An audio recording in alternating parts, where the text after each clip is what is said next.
নিজের প্রেমিকাকে কালো জাদু করেছি আমি। তবে এর ফলাফল যে এতটা ভয়ঙ্কর হবে তা আমার ধারণার বাইরে ছিল। কি বা করতাম?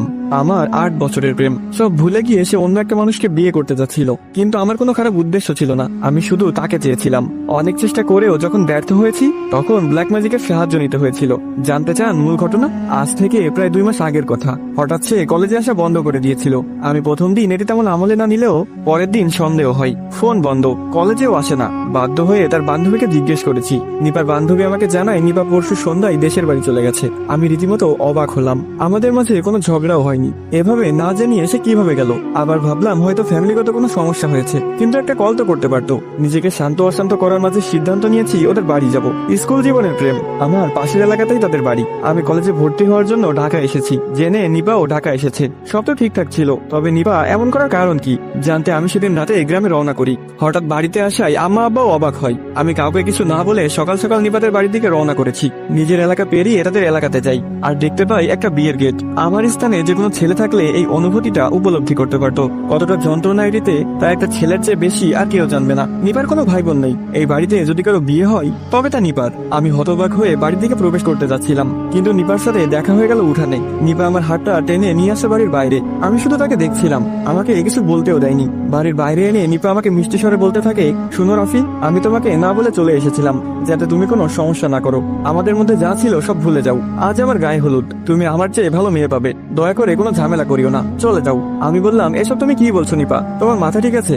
8 বছর ধরে ভালোবাসি তোমাকে, হুট করে তুমি বলছো সব ভুলে যাবো, তাও এত সহজে? নিপা বলল, রাখো এসব ভালোবাসা, তুমি বলো কি আছে তোমার? এখনো অনার্স ফাইনাল দাওনি, কবে তুমি চাকরি ধরবে আর কবে আমাকে বিয়ে করবে? আমি হয়ে যাচ্ছি বুড়ি।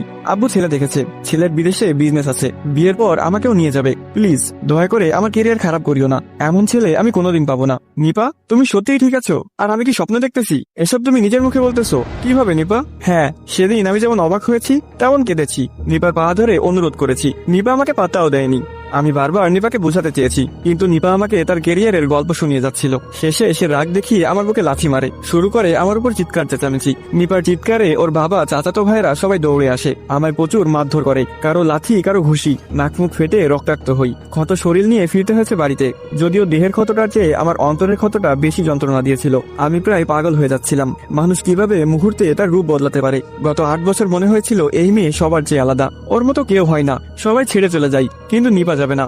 নিপার মতো কেউ আমাকে কোনোদিন ভালোবাসতে পারবে না। সেই নিপা আজ আমার বুকে লাথি মেরে অন্যের বিছানায় যেতে প্রস্তুত। আমি কোনোভাবেই নিজেকে বোঝাতে পারছিলাম না, ও কি সত্যি আমার সেই নিপা যাকে আমি এত বছর ভালোবেসে এসেছি? আমার এই হাল দেখে আমার গ্রামের এক বন্ধু আমাকে সাপোর্ট করেছে, সে আমাকে বুঝাই, কিন্তু আমি কিছুতেই নিজেকে শান্ত করতে পারিনি। ফাইনালি বন্ধু আমাকে কালো জাদুর ব্যাপারে বলে, এটি করলে নাকি নিপা ফিরে আসবে। কোনোভাবে নিপা এলে যদি আমি তাকে বিয়ে করে ফেলি তাহলে আর কোনো সমস্যা থাকবে না। ওই সময়টাতে আমার কাছে আর কোনো পথ ছিল না। তবে রায়হান আমাকে কোনো কবিরাজের কাছে নিয়ে যায়নি, আমার বন্ধু নিজেই কালো জাদু নিয়ে কাজ করতো। দুপুরে আমাকে সে তার বাড়ি নিয়ে যায়। ওর রুমে কিছু না থাকলেও খাটের নিচ থেকে একটা বক্স বের করে। সে বক্সে রয়েছে অসংখ্য কালো জাদুর জিনিসপত্র। রায়হান বক্স থেকে জিনিসপত্র নামিয়ে দরজা জানলা বন্ধ করে দেয়। যদিও আমি নিজের ইচ্ছাতেই এসেছি, কিন্তু ভয় করছিল আমার। রাগ বা ভালোবাসা অর্জনের ইচ্ছা আছে, তবে ভয়টা এখানে আসার পরে করছে। এখন অন্য কোনো পথও নেই, নিপাকে ছাড়া আমি একদিনও ভাবতে পারবো না। রায়হান দরজা জানলা বন্ধ করার পর রুমে একটা মোমবাতি জ্বালাই। এক পাশে আমাকে বসাই, অন্য পাশে রায়হান বসে। বক্স থেকে বের করা কিছু সুতা রায়হান আমার হাতে বেঁধে দেয়। এরপর একটা বোতল থেকে কিছু পানি আমার গায়ে ছিটিয়ে দেয়। এগুলা শেষ করে রায়হান আমাকে বলে, এই পানিগুলো নাপাক পানি, মানে মানুষের মূত্র, আর সুতোটা মৃত মানুষের হাড্ডিতে বেঁধে নাপাক করা হয়েছে। এখন আমরা যে জিনকে ডাকবো সেই জিন নাপাক স্থান পছন্দ করে আর নাপাক মানুষকে সাহায্য করে। আমি এখন মন্ত্র উচ্চারণ করব, আমার সাথে তুইও সেই মন্ত্র উচ্চারণ করবি। যখন মোমবাতি নিভে যাবে তখন তুই আমার কাছে সাহায্য চাইবি। শুধুমাত্র একটা ইচ্ছা পূরণ করবে সে। এর বিনিময়ে যদি সে তোর কাছে কিছু চাই তুই সেটা দিতে রাজি হবি, আর যদি দিতে না চাস তাহলে তুই বলবি তুই তোর জাদু বন্ধ করতে চাস। এইটুকু বলে রায়হান একটা কিতাব হাতে নাই। এরপর কিতাব থেকে কিছু মন্ত্র উচ্চারণ করে। মন্ত্রগুলো আরবিতে, সমস্যা হবে তাই উল্লেখ করছি না। সে একটা শব্দ বলে, সাথে সাথে আমিও সে শব্দ উচ্চারণ করি। এভাবে কিছু সময় পার করার পর আমার চোখের সামনেই মোমবাতি নিভে যায়। দরজা জ্বালানো বন্ধ থাকলেও বাহিরের আলো মোটামুটি রুমে ছিল। সেই আলোতে আমি রায়হানকে দেখতে পাচ্ছিলাম। রায়হান আমার দিকে তাকিয়ে গম্ভীর স্বরে বলে, বল তোর কোন ইচ্ছা পূরণ করব। আমার কাছে এই ব্যাপারটা হাস্যকর মনে হলো। কোনোভাবে এসব ভুয়া না তো? রায়হান কি আমাকে বোকা বানাচ্ছে? সান্ত্বনা দেওয়ার জন্য এসব করছে? কিন্তু তবুও আমার ইচ্ছার কথা বলি, ভুয়া হোক বা সঠিক, করতে যেহেতু এসেছি করেই ফেলি। আমি ভীত স্বরে রায়হানকে বললাম, আমার প্রেমিকা নিপার বিয়ে হয়ে যাচ্ছে, আমি চাই সে আমাকে বিয়ে করুক। আমার জন্য পাগল হয়ে যাক, আমার কাছে ছুটে আসুক। আমার আবদার শুনে রায়হান গম্ভীর স্বরে বলে, ঠিক আছে, কিন্তু এর বিনিময়ে আমাকে কারো জীবন দিতে হবে। কাকে হত্যা করে তুই তোর প্রেমিকাকে চাস? সত্যি বলতে তখনও আমার কাছে এটি মিথ্যা মনে হচ্ছিল, কিন্তু পরিস্থিতি অনুযায়ী আমিও বললাম, ওর চাচাতো ভাইয়ের জীবন নিয়ে নিপাকে আমার কাছে ফিরিয়ে দিন। নিপার চাচাতো ভাইয়ের নাম নেওয়ার একটি বড় কারণ রয়েছে আমার। সকালে ওর চাচাতো ভাই আমাকে সবচেয়ে বেশি মারধর করেছে, আমার কানে এখনো ব্যথা করছে। এত জোরে থাপ্পড় এর আগে আমাকে কখনো কেউ মারেনি। সবশেষে সে আমার মাকে নিয়েও গালি দিয়েছিল। রাগটা বাস্তবে হোক না হোক, তবে রায়হানের কথা অনুযায়ী ঝেড়ে দিলাম কিছুটা। আমার আবদার শেষে রায়হান আমাকে আবার বলে, আপনার চাওয়া খুব দ্রুত পূরণ হবে। এ বলে রায়হান সেখানেই জ্ঞান হারাই। আমার কাছে সব তামাশা মনে হলেও এইবার যা দেখলাম তাতে কিছুটা বিশ্বাস হয়েছে। রায়হান যখন জ্ঞান হারিয়ে পড়ে যায়, তখন রায়হানের শরীর থেকে একটা কালো ধোঁয়া উড়ে গেল। চোখের পলকে আমি সেই ছায়াটা দেখেছি। তার পরক্ষণে দেখলাম মোমবাতিগুলা আপনা আপনি জ্বলে উঠেছে। অবিশ্বাস্য ঘটনা, এইটা তো সম্পূর্ণ অলৌকিক। তবে কি আমি সত্যি কোনো জিনের সাথে কথা বলছিলাম? আমার এসব ভাবনার মাঝে রায়হান শোয়া থেকে উঠে সে তার মাথাটা চেপে ধরে আছে। হয়তো তার মাথায় কিছুটা যন্ত্রণা হচ্ছে। মাথা ধরে উঠে সে আমাকে বলে, শয়তান তোর দাসত্ব হয়েছে, এখন থেকে আর আমাকে লাগবে না। এই নে কিতাবটা, যখনই তাকে দরকার পড়বে তখনই একটা রুমে 4টা মোমবাতি জ্বালিয়ে মন্ত্র পড়বি। আর মনে রাখবি, তোকে নাপাক অবস্থায় থাকতে হবে। প্রস্রাব করার পর কিছুটা হাতে নিয়ে গায়ে ছেটাবি। কাজ শেষে আবার আমার কিতাব আমাকে ফিরিয়ে দিস। এতটুকু বলে রায়হান বসা থেকে উঠে সামনে থাকা মোমবাতিগুলা এক এক করে বক্সে ঢুকাই। আমার হাতে সুতোটা সে নেয়নি, ওটা নাকি শয়তানকে ডাকার শক্তি। শয়তান যাত্রার ডাকে সাড়া দেয় না। এসব বিভিন্ন কথা বলতে বলতে রায়হান কুফুরি করার সব জিনিস বক্সে ঢুকাই। বক্স কার্টের নিচে রেখে বলে, যা বাসায় চলে যা, আর দাওয়াত দিতে যদি ভুলে যাস তাহলে তোর খবর আছে। রায়হানের কথা শুনে যেন আমার ভিতরে একটা খুশির ঢেউ জেগে উঠলো। সত্যি তাহলে নিপা আমার জীবনে ফিরে আসবে? আমি আবার তাকে পাবো, আমার প্রেমিকা হিসেবে না, এইবার হয়তো বউ হিসেবে পাবো। এই পাওয়া চাওয়ার বিষয়বস্তু অনেক মর্মান্তিক। এই বুঝি হেলে যাচ্ছে, আবার এই বুঝি কিছুটা হারাচ্ছে। তবে যত কিছুই ভাবি, রায়হান আমাকে একটা পথ দেখিয়েছে, এটাই আমার কাছে অনেক। খুশিতে আমি রায়হানকে জড়িয়ে ধরে কাঁদতে শুরু করি। রায়হানকে বিদায় দিয়ে যখন বাড়ি ফিরে এলাম, আমার মা বাবা আমাকে দেখে কান্না আরম্ভ করেছে। আমি কোনোভাবে তাদের সান্ত্বনা দিয়েছি, কিন্তু সান্ত্বনাটা তখন আমার দরকার ছিল। আমার বাবা বললেন, কার জন্য শুধু শুধু মার খেতে গেলি? তোকে পাঠিয়ে দেওয়ার পর নিপার বাবা তাড়াহুড়া করে নিপাকে বিয়ে দিয়ে দেয়। তুই নাকি বিয়েতে ঝামেলা করবি, সেটি নিপা সবাইকে বলেছে। তাই ওর বাবা দ্রুত আয়োজন করে বিয়ের কাজ সেরে ফেলে। বাবার মুখে সংবাদটা শুনে আমার মাথায় আকাশ ভেঙে পড়লো। এটি কিভাবে সম্ভব? এটাও কি আমি ঠিক শুনছি? মাথায় কারো হাত বোলানোর স্পর্শে আমার চোখ খোলে। আমি বিছানায় শুয়ে আছি, পাশে মা বাবা আর ছোট ভাই দাঁড়িয়ে আছে। ছোট বোন পাশে বসে আমার মাথায় হাত বোলাচ্ছে। আমি কিছুক্ষণ কিছু বুঝতে না পারলেও মনে পড়ে গিয়েছে নিপার কথা। নিপার তো বিয়ে হয়ে গেছে। লাফ মেরে উঠে ফোনে সময় দেখি রাত 10:38। হাই খোদা, আমার সব শেষ হয়ে যাচ্ছে। দিক বেদিক হয়ে আমার বিছানা থেকে দৌড়ে নেমে যাই। ছোট ভাই সাদিককে বললাম বাইক বের করার জন্য, যদিও আমার কোনো বাইক নেই। ছোট ভাইয়ের বাইক নিয়ে বের হয়েছি নিপার শ্বশুর বাড়ি। আমার হাতে একটা লোহার পাইপ। আজ নিপাকে নিজের হাতে খুন করার ভূত চেপেছে মাথায়। জানি আপনারা এখন আমাকে পাগল ভাবছেন, তবে বাস্তবতা অনেক ভিন্ন। এই পরিস্থিতিতে যে কোনো ছেলের মস্তিষ্ক ভুল সঠিক দেখায় না, কিন্তু এখন আমি নিজের পাগলামির জন্য লজ্জিত হচ্ছি। তবে ওই সময় এই সেন্স আমার ছিল না বললেই চলে। আমি বের হতে হতে এলাকা থেকে আরো 13 জন বন্ধুকে কল করেছি। ওরাও বাইক নিয়ে সামনে বাজারে অপেক্ষা করছে। ওদের কারো হাতে ছুরি, কারো হাতে পিস্তল রয়েছে। নিপা অন্যের খাতে যাওয়ার আগে আমার হাতে শেষ নিঃশ্বাস ত্যাগ করবে। প্রায় 1.5 ঘন্টা অতিক্রম করার পর নিপার শ্বশুর বাড়ি পৌঁছাই আমরা। বাইক থেকে নেমে এলোপাথারি ভাবে যাকে পেয়েছি তাকে আঘাত করে যাচ্ছি। পিস্তল নেওয়ার উদ্দেশ্য শুধুমাত্র ভয় দেখানো। আঘাত করেছিলাম লোহা, SS পাইপ এসব দিয়ে। আমি আর আমার ভাই সহ 4 জন বাড়ির ভিতরে ঢুকে যাই। বাসরঘর সাজানো রুমের সামনে ফুল ভরা। দৌড়ে গিয়ে দরজায় লাথি মেরে দরজা ভেঙে ফেলেছিলাম। হয়তো রাগ মাথায় না থাকলে সারাদিন লাথি মেরে ও দরজা ভাঙতে পারতাম না। তবে ওই সময়টাতে কিভাবে যেন ভেঙে ফেলেছি, তাই এখনো আমি বুঝতে পারছি না। আবার হতে পারে দরজাটা আগে থেকে দুর্বল ছিল। তবে রুমে ঢুকার পর যা দেখেছি তা দেখে আমার পুরো শরীর কাঁপতে শুরু করে। নিপার স্বামী শর্ট প্যান্ট ঠিক করে যাচ্ছে, আর নিপা পেটিকোট পরতেছে। তবে হাঁটু অব্দি পড়েছে মাত্র, পুরোপুরি পরেনি। আমার স্থানে আপনি থাকলে কি করতেন? তার মানে এতক্ষণে নিপা তার সতীত্ব শেষ করে দিয়েছে। গত 8 বছরে যে মেয়েটার প্রাইভেট প্লেস আমি দেখার চেষ্টাও করিনি, একেবারে বিয়ের জন্য যত্ন করে রেখে দিয়েছিলাম, সেই মেয়েটা আজ অন্য পুরুষের সাথে এইভাবে। না সুমন ভাই, আমি এই অনুভূতি প্রকাশ করতে পারবো না। তবে যা পারবো বলছি। নিপাকে এই অবস্থায় পেয়ে আমার শ্বাসকষ্ট বেড়ে যায়। বুকের ঠিক বাঁ পাশে চিনদিন ব্যথা অনুভব করছিলাম। এতদিন মুভি বা গানে শুনতাম, কবিদের কবিতাতেও শুনতাম।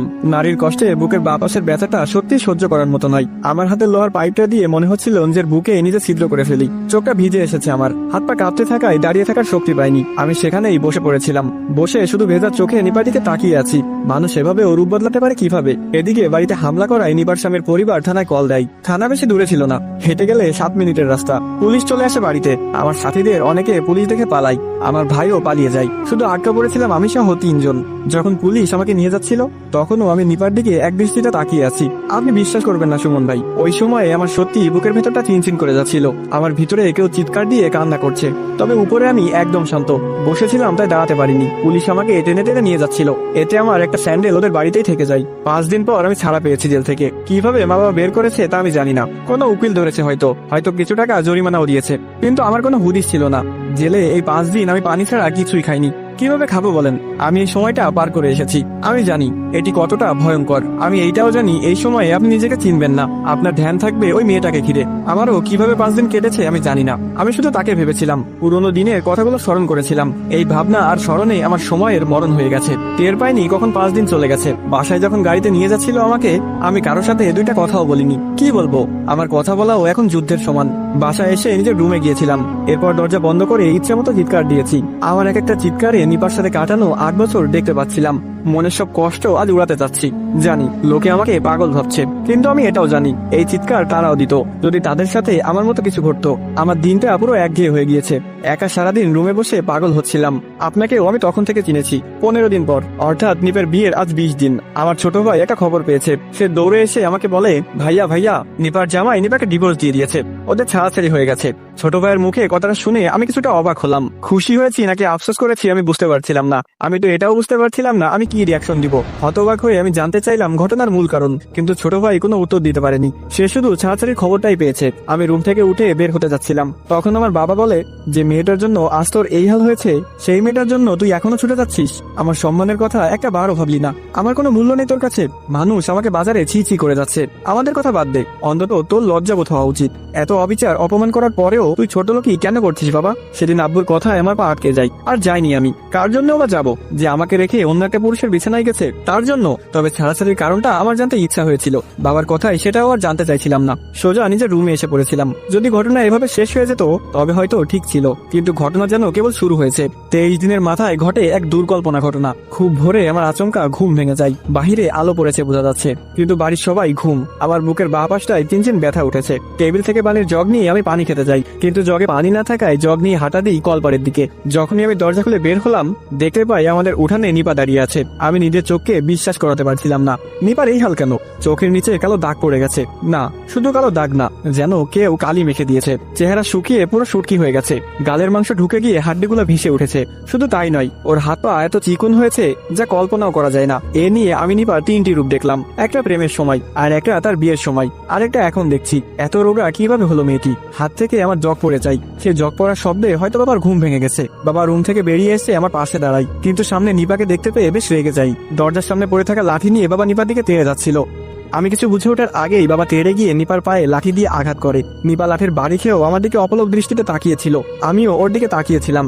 বাবা নিপাকে কড়া স্বরে বলে, আমার ছেলের জীবন নষ্ট করে তুই আবার কেন আসলি? তোর বিদেশি জামাই নিয়ে তো খুশি ছিলি, আবার তোকে ছেড়ে দিল কেন? চরিত্রহীন মেয়ে, বের হ আমার বাড়ি থেকে। কথাটা বলে বাবা নিপার ঘাট ধরে ধাক্কাতে শুরু করে। আমি তাকিয়ে হতভম্ব হয়ে শুধু দেখছিলাম। বাবা নিপার ঘাট ধরে বাড়ি থেকে অনেক দূরে নিয়ে যায়, এরপর ছেড়ে চলে আসে। কিছুক্ষণ পর নিপার পরিবারও সেখানে এসেছিল। তারা নিপাকে মারধর করে নিয়ে যায় বাড়িতে। সুমন ভাই হয়তো ভাবছেন এইটা আমরা অন্যায় করেছি, একটা রোগা অসহায় মেয়েকে এইভাবে তাড়িয়ে দেওয়া উচিত হয়নি ইত্যাদি হয়তো আর অনেক কিছুই ভাবছেন। ভাই, আমি আপনার উদ্দেশ্যে বলবো, আপনার ভালোবাসার মানুষ অন্য একটা পুরুষের বিছানায় যদি যায়, তার সাথে কয়েকদিন সংসার করে, সতীত্ব দিয়ে দেয়, আপনি মেনে নেবেন? একটা মেয়ে যতই কালো হোক, ওই মেয়ের সতীত্ব যদি প্রিয় মানুষ না পায়, তবে এটির চেয়ে বড় যন্ত্রণা পুরুষ মানুষের নেই। হ্যাঁ ভাই, আমি আপনার সাথে সহমত। বাড়িতে আমার দিন কেটে যায় আরো কয়েকদিন। 28 দিনের মাথায় খবর আসে নিপার চাচাতো ভাই মৃত্যুবরণ করেছে। এই সময় আমি জানতে পারি গত 28 দিন কি হয়েছিল তাদের সাথে। যেহেতু আমরা মুসলিম, অবশ্যই একজনের জানাজায় যুক্ত হতে দ্বিধাবোধ করি না। আর সত্যি বলতে ব্ল্যাক ম্যাজিকের ব্যাপারে তখন আমার মাথায় কিছুই নেই। শুরুর দিন যে আমি ব্ল্যাক ম্যাজিক করেছিলাম সেটি এক প্রকার ভুলেই গিয়েছিলাম আমি। তার চাচাতো ভাই আমাকে মারধর করলেও তার মৃত্যুতে তার জানাজায় না গেলে বেয়াদবি হবে। তাই আমার ছোট ভাই আর আমি বাইক নিয়ে তার জানাজায় যাই। জানাজা শেষ করে যখন শেষবারের মতো তার চেহারা দেখি, আমার মাথায় আকাশ ভেঙে পড়ে। এত কুৎসিত চেহারা কারো কিভাবে হয়? এই ছেলেকে 28 দিন আগে আমি অনেক স্মার্ট দেখেছিলাম, গালভর্তি দাড়ি আর ফর্সা, সুস্বাস্থ্যের অধিকারী, অথচ এখন তাকে 80 বছরের একজন বুড়োর মতো লাগছে। গালে মাংস নেই বললেই চলে। কঙ্কাল চিনেন তো? হ্যাঁ, পুরোপুরি কঙ্কালের মতো তার চেহারা। কালো হয়ে আছে পুরো চেহারা। চোখ দুটো এত ভিতরে ঢুকে গেছে যেন আঙ্গুল দিয়েও স্পর্শ করা কঠিন হবে। তার মধ্যে চোখের চারপাশে কালো দাগ তো আছেই। ওর চেহারা দেখেই আমার মনে পড়ে ব্ল্যাক ম্যাজিকের কথা। তার মানে আমার ব্ল্যাক ম্যাজিক কাজ করেছে। ওর মৃত্যু কি আমার জন্য জন্যই হয়েছে। ভয় পেয়ে যায় আমি, রাগের মাথায় কি না কি করেছি, কিন্তু এসব তো আমি চাইনি। না, আমি তো চেয়েছিলাম, কিন্তু এখন সহ্য করতে পারছি না কেন। আর সে কি আমার জন্যই মরেছে? সত্য নাও তো হতে পারে। কোনোভাবে আমি সেখান থেকে বাইরে আসি, জানা যায় আরো অনেক মানুষ জড়ো হয়। সেখানে আমার এক বন্ধু আছে, ছোট ভাইকে বাসায় পাঠিয়ে দিয়ে আমি আমার বন্ধু রিফাতকে নিয়ে বাজারে আসি। চায়ের আড্ডা দেওয়ার নাম করে জানতে চাই নিপার ভাই কিভাবে মারা গিয়েছে। তখন রিফাতের মুখে যা শুনলাম তাতে আমার পুরো দুনিয়া ভো ভো করে ঘুরছিল। রিফাত যেভাবে বলেছে আমি সেভাবেই বলছি। নিপার বিয়ে যেদিন হয়েছে, মানে তুমি যেদিন জেলে গিয়েছিলে, সেদিন রাতে নিপার চাচাতো ভাই প্রচন্ড বমি করে। রাতে তাকে হাসপাতালে আনা হয়, কিন্তু লাভ হয়নি। কিছুক্ষণ পর পর বমি করেই যাচ্ছিল। ডাক্তার তাকে ঘুমের ওষুধ খাইয়ে দিয়ে তখনকার মতো কেটে পড়ে। সেই দিন রাতে বাড়িতে আসার পর নিপার চাচাতো ভাই অস্বাভাবিক আচরণ শুরু করে। বারান্দায় যে নিজে নিজে কি যেন বলে যাচ্ছিল। ওর পরিবার কিছু জিজ্ঞেস করলে সেগুলো না শোনার ভান করে, মানে কেমন একটা ঘরে ঢুকে গেছে। আবার পরের দিন সকালে সে নিজের হাত নিজেই কামড়াতে শুরু করেছিল। রক্তাক্ত অবস্থায় তাকে নেওয়া হয়েছিল হাসপাতালে 2 দিন রেখে আবার যখন বাড়ি নিয়ে আসে তখন আবার পাগলামি শুরু করে। কাকে যেন ডাকে সে, আবার বাতাসে তাকিয়ে চিৎকার করে বলে, কে আপনি, কেন আসেন, আমি কি ক্ষতি করেছি? এসব বলায় ওর পরিবার বুঝে যায় যে জিন ভূতের কবলে পড়েছে। এতটুকু বলে রিফা চায়ের কাপে চুমুক দেয়। আমি এক মনে ওর কথাগুলো শুনে যাচ্ছিলাম। রিফাত আবার বলতে শুরু করে, গ্রামের হুজুরকে নিয়ে আসা হয়েছিল। নিপার চাচার বাসায় হুজুর পা রাখার সাথে সাথে নিপার চাচাতো ভাই জোরে জোরে চিৎকার দিতে শুরু করে, আর ইচ্ছা মতো ইমাম সাহেবকে গালাগালি করে যাচ্ছিল। যদি বুঝাতে চাই, ইমাম সাহেবের মাকে নিয়ে গালাগালি শুরু করে। ইমাম সাহেব বাসার ভিতর এসে কি কি করেছিল তা আমরা বলতে পারবো না, তবে ভিতরে আমরা নিপার চাচাতো ভাইয়ের প্রচন্ড চিৎকার শুনেছিলাম। কিছুক্ষণ সে ইমাম সাহেবকে গালি দিচ্ছিল, আবার কিছুক্ষণ যন্ত্রণাদায়ক চিৎকার দিচ্ছিল। প্রায় আধা ঘন্টা রুকেয়ার কাজ শেষ করে ইমাম সাহেব বাসা থেকে বের হয়। নিপার চাচার উদ্দেশ্যে ইমাম সাহেব বলেন, আপনাদের ছেলেকে কেউ কালো জাদু করেছে। কে করেছে তা বলতে পারবো না, তবে খুবই মারাত্মক জাদু করা হয়েছে। আপনারা ভালো কোনো কবিরাজের কাছে নিয়ে যান। ইমাম সাহেবের কথা মতো নিপার চাচা কবিরাজদের খোঁজ লাগান। ততদিনে নিপার চাচাতো ভাইয়ের পাগলামি অনেকটা বেড়ে যায়। একদিন তাদের বাড়িতে চিৎকার শুনে আমরা সবাই দৌড়ে যাই, গিয়ে দেখতে পাই একটা কবিরাজ সেখানে আছে, অর্থাৎ নিপার চাচা কবিরাজ নিয়ে এসেছে। তাই নিপার চাচাতো ভাই চিৎকার দিচ্ছে। আমাদের সামনে কবিরাজ কিছু গোলাপ জল নিপার চাচাতো ভাইয়ের গায়ে ছিটাই, এরপর আগরবাতি জ্বালিয়ে তিনি কি যেন পড়ে। এদিকে নিপার চাচাতো ভাই বিছানায় ছটফট করে যাচ্ছিল। অনেকক্ষণ এভাবে কেটে যাওয়ার পর নিপার চাচাতো ভাই বমি করে দেয়। তখন একটি অলৌকিক দৃশ্য দেখতে পাই আমরা। নিপার চাচাতো ভাইয়ের মুখ থেকে একটা ভাজা ইঁদুর বের হয়। ভাজা বলতে তেলে একটা ইঁদুরকে ভাজা হলে যেমন হবে ঠিক তেমনই। এই দৃশ্য দেখে যেন আমার বমি বের হয়ে যাচ্ছিল। ধীরে ধীরে মোট 2টা ভাজা ইঁদুর বমির সাথে বের হয় ওর। এরপর সে শান্ত হয়ে যায়। এতটুকু বলে রিফাত একটা ব্রেক নাই। আমি বুঝতে পারছিলাম এখনো ওর পেট গুড়গুড় করছে। কিছুক্ষণ চুপ থেকে রিফাত আবার বলতে শুরু করে, সেই দিন রাতে নিপার চাচাতো ভাই ভালো হয়ে যায়। কবিরাজ তার টাকা নিয়ে চলেও যায়। যাবার সময় বলে, নিপার চাচাতো ভাইকে কেউ বান মেরেছে। কে মেরেছে তা কবিরাজ পরের দিন এসে বলবে। আপাতত রোগী সুস্থ। এইটুকু বলে তিনি চলে যান। আমরাও যে যার মতো চলে আসি, কিন্তু আমাদেরও জানতে ইচ্ছা হয় কে মেরেছিল বান। বিকালে আমার মা ওদের বাড়ি থেকে আসে। আমি মাকে জিজ্ঞেস করেছিলাম কবিরাজ কিছু জানিয়েছে কিনা। মা আমার কথায় কোনো উত্তর দেয় না। কবিরাজের ফোন নাকি সকাল থেকে বন্ধ। দুপুরে খবর পেয়েছে কবিরাজের মেয়ে মারা গেছে, আর কবিরাজ কল দিয়ে বলেছে সেই কাজ করতে চায় না। এতটুকু শুনে আমারও অনেক খারাপ লেগেছে। মাঝপথে কবিরাজ চলে গেল কেন, এইটা সবার কাছে রহস্যের মতো। নিপার চাচাতো ভাই অসুস্থ হয়ে গেছে, তাই এই ব্যাপারটা কেউ বেশি গায়ে নেয়নি। কিন্তু নিপার চাচাতো ভাই দিন দিন শুকাতে শুরু করে। গালের মাংস ভিতরে ঢুকতে থাকে, চোখও ভিতরে চলে যেতে থাকে। চোখের চারপাশে কালো দাগ পড়ে, চুলগুলা উঠে যেতে থাকে। এর মধ্যে আবার নিপার স্বামী নিপাকে তালাক দেয়, নিপাকে বাড়িতে রেখে যায়। নিপার চেহারাও একই রকম ছিল, অর্থাৎ নিপার চাচাতো ভাইয়ের মতো চোখের নিচে কালো দাগ আর গালের মাংস ভিতরে ঢুকে গেছে। কিন্তু নিপার চেহারা না বদলালেও নিপার চাচাতো ভাইয়ের চেহারা খুবই কুৎসিত হতে থাকে। তার শ্বাসকষ্ট বেড়ে যাচ্ছিল, নিঃশ্বাস নিচ্ছিল যেন অনেক কষ্টে, একটা বৃদ্ধ মানুষের রূপে চলে যাচ্ছিল। নিপার চাচা অনেক ডাক্তার দেখায়, কিন্তু কোনো লাভ হয়নি। এই যন্ত্রণা পেতে পেতে আজ তার মৃত্যু হলো। রিফাতের মুখে সবটা শুনে আমি পুরো হতভম্ব হয়ে যাই। বিশ্বাস করবেন কিনা জানি না সুমন ভাই, আমি সেদিন নিজের পায়ের মাটি খুঁজে পাচ্ছিলাম না। এতটা অসময় হয়ে গিয়েছিলাম যা মুখে বলার মতো না। আপনি আমার অবস্থা যখন বলবেন তখন আমার পরিস্থিতি উপলব্ধি করে নিন। চায়ের বিল পরিশোধ করে সেই দিন আমি বাড়ি চলে আসি। আমার তো বুঝতে বাকি রয়নি যে এই সবটা আমার জন্যই হয়েছে, কিন্তু আমি তো এতটা ভয়ঙ্কর চাইনি। নিপার সংসার হোক, আবারটা ভেঙে যাক, এত কিছু আমার মনেও ছিল না। নিপা আমার কাছে ফিরে এসেছে, ঠিক আছে, আমি মেনে নিতাম। তবে তার তো সতীত্ব হারিয়েছে, আর সে নিজের ইচ্ছাতে তো আসেনি। আমি তাকে কালো জাদু করে এনেছি। এখানে তো সম্পূর্ণ দোষ আমাকে দিচ্ছি আমি। এত বড় ভুল আমি কিভাবে করলাম? আমার মনে হলো ব্যাপারটা আমার বাবাকে শেয়ার করব, কিন্তু আমার বাবা এটি মানবে না আমি জানি। আর যাই হোক, আমার বাবা অন্যায়কে কখনোই মূল্যায়ন করেনি। আমাকে তো মারবে, এর সাথে বাসা থেকেও বের করে দিবে। উপায় অন্তর না পেয়ে আমি বাড়িতে যাই, সেই কিতাবটা খুঁজতে থাকি। তবে এখানেও আমার মাত্র মনে পড়েছে ওই কিতাব সেদিন আমি রুমে রাখিনি। নিপার সেই যন্ত্রণা নিয়ে এসে কিতাবটা কোথায় রেখেছিলাম তা আমার মনে নেই। আম্মাকে জিজ্ঞেস করার পর আম্মা আমাকে কিতাবটা বের করে দিয়ে বলে, সেদিন হতাশ হয়ে বাড়িতে এসেছিলি, বইটা মাটিতে পড়ে গিয়েছিল, হয়তো ওদের কলেজের কোনো বই, তাই আমি আলমারিতে রেখে দিয়েছিলাম। আম্মা বুঝতে পারেনি ভেবে কিছুটা খুশি হই আমি। আম্মা থেকে কিতাবটা নিয়ে চলে আসি রুমে। দোকান থেকে 4টা মোমবাতি এনে সেই শয়তানকে ডাকতে থাকি। বন্ধু যেভাবে দেখিয়েছিল ঠিক সেইভাবে 4টা মোমবাতি জ্বালিয়ে এরপর গান নাপাক করে কিতাব পড়তে থাকি। বাংলায় লেখা হলেও উচ্চারণ অনেকটা আরবি শব্দের মতো। অনেকক্ষণ পাঠ করার পর আমি দেখতে পাই মোমবাতি নিভে গেছে। বুঝে যাই কাজ হয়েছে। আর যেহেতু রাত ছিল তাই পুরো রুম ছিল অন্ধকার।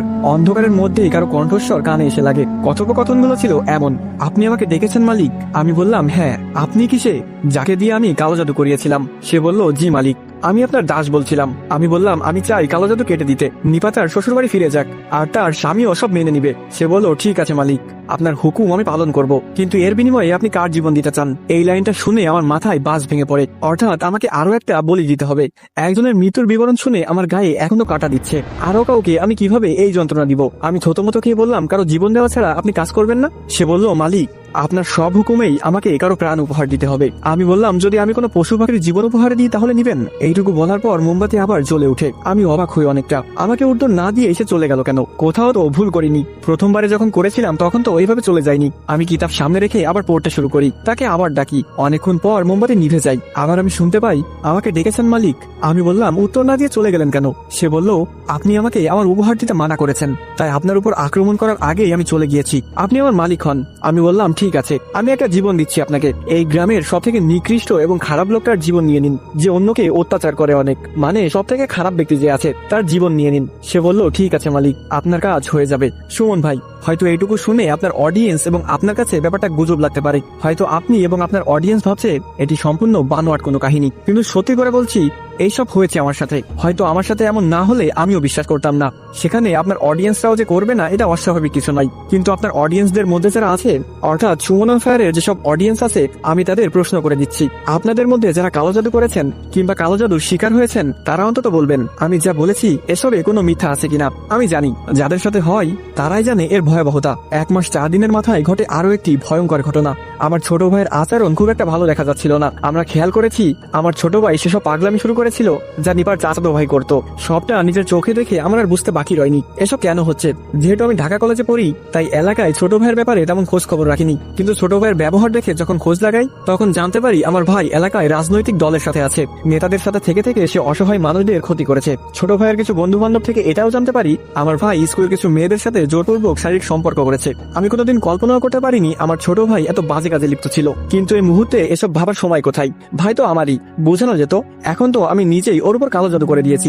বিশ্বাস করবেন কিনা জানি না সুমন ভাই, 1 মাস 7 দিনের মাথায় আমার ছোট ভাই মারা যায়। ছোট ভাইয়ের মৃত্যুর আগে আমি বহুবার সেই শয়তানকে ডেকেছি, কিন্তু কোনো সাড়া পাইনি। যে বন্ধু আমাকে ব্ল্যাক ম্যাজিক শিখিয়েছে তার কাছেও শেয়ার করেছিলাম। সে আমাকে জানায় শয়তানের কাজ শেষ না হওয়া পর্যন্ত সে আসবে না। সুমন ভাই, আমি আমার জীবনের সবচেয়ে বড় ভুলগুলা কিভাবে যেন করে ফেলেছিলাম তা নিজেও টের পাচ্ছিলাম না। ছোট ভাইও একই রকম মৃত্যু পায়, চেহারা হয় কুৎসিত, পুরো নিপার চাচাতো ভাইয়ের মতো। যদি সবকিছু এখানে শেষ হয়ে যেত হয়তো এ অবধি এসে ঘটনার ইতি টেনে দিতাম, কিন্তু ইতি এখানেই হয়নি। আমি এক ভুল ঠিক করতে গিয়ে আরো ভুল করে যাচ্ছিলাম। বোঝেননি? বলছি ঢাকাতে গভীর রাতে উঠি বাসায়। যেহেতু ব্যাচেলার থাকি তাই অনেকক্ষণ নিচে দাঁড়িয়ে থাকতে হয়েছিল। রুমমেটদের সখানিক কল দেওয়ার পর তারা এসে গেট খুলেছে। রুমে ঢুকে ওয়াশরুমে যাই। ভাবছিলাম সবকিছু চোখের সামনে সবটা শুধু ভাসছে। শুধু শুধু কত বড় ভুল করে এসেছি। আসার সময় মা বাবার আর্তনাদ আমার বুক এখনো ছিদ্র করে দিচ্ছে। ছোট ভাই মরেছে আমার, মিলাদ বা তার মাগফিরাত কামনায় দোয়া হবে। সব ফেলে আমার চলে আসাটা তারা মানতে পারছিল না। এখন তাদেরকে আমি কিভাবে বুঝাই আমার জন্যই আমার ছোট ভাই মরেছে। জানি না মৃত্যুর পর আমরা কোথায় যাই। হয়তো আমার চলে আসাতে আমার ছোট ভাই খুশি হয়েছে, কেউ না জানুক, সে তো জানে তার প্রাণ কেন গেল। তবুও পড়াশোনার দোহাই দিয়ে আমি চলে এলাম ঢাকাতে। এই 2 দিন আমি কলেজে গিয়েছি ঠিকই, কিন্তু চেহারা দেখাতে। পড়াশোনা কিছুই আমার ঘিলুতে যাচ্ছিল না। আমার চেয়ে হালকা ডিপ্রেশনে থাকা শত শত স্টুডেন্ট পড়ায় মন বসাতে পারে না। কারো অতীত, কারো ফ্যামিলি প্রবলেম, আবার কারো আর্থিক ঝামেলা। আমার মনে হচ্ছে সবার চেয়ে বড় ডিপ্রেশনে আমি আছি। নিজের ভাইয়ের খুনি, নিজের প্রেমিকা অন্যের বিছানায়, এই চাপ নিয়ে আর কত থাকা যায়। 2 দিন পর এলাকা থেকে কল আসে নিপার স্বামী নাকি নিপাকে নিয়ে যেতে এসেছে। এই নিয়ে তাদের ফ্যামিলিগত আলাপ চলছে। খবরটা পেয়ে আমার কান্না করা উচিত নাকি খুশি হওয়া উচিত তা বুঝতে পারছি না। একটা বেঈমানকে আমি সাহায্য করেছি, আবার দেখা যায় তার খারাপ দিন আমি সৃষ্টি করেছি। এদিকে বেঈমানের জন্য নিজের ভাইকে কোরবানি দিয়েছি। আমার খুশি হওয়া উচিত নাকি কান্না করা উচিত? 2 নৌকায় পা দিয়ে সুখ কষ্টের মাঝে আটকে যাই। না, আমি আরো অনেক কিছুর মধ্যেই আটকাই। নিপার সংবাদ শুনে ছাদে বসে সিগারেট খাচ্ছিলাম, আকাশের দিকে 2 চোখ বিছিয়ে দিয়ে। তারা দেখলে নাকি মানুষের মন হালকা হয়, কিন্তু আমি মেঘলা আকাশে তারাই দেখতে পাচ্ছি না। শুধুমাত্র মেঘের আড়ালে 4টা উকি দেয় একবার, আবার কিছুক্ষণ মেঘের ঘষা মাজা খেয়ে লুকিয়ে যাই।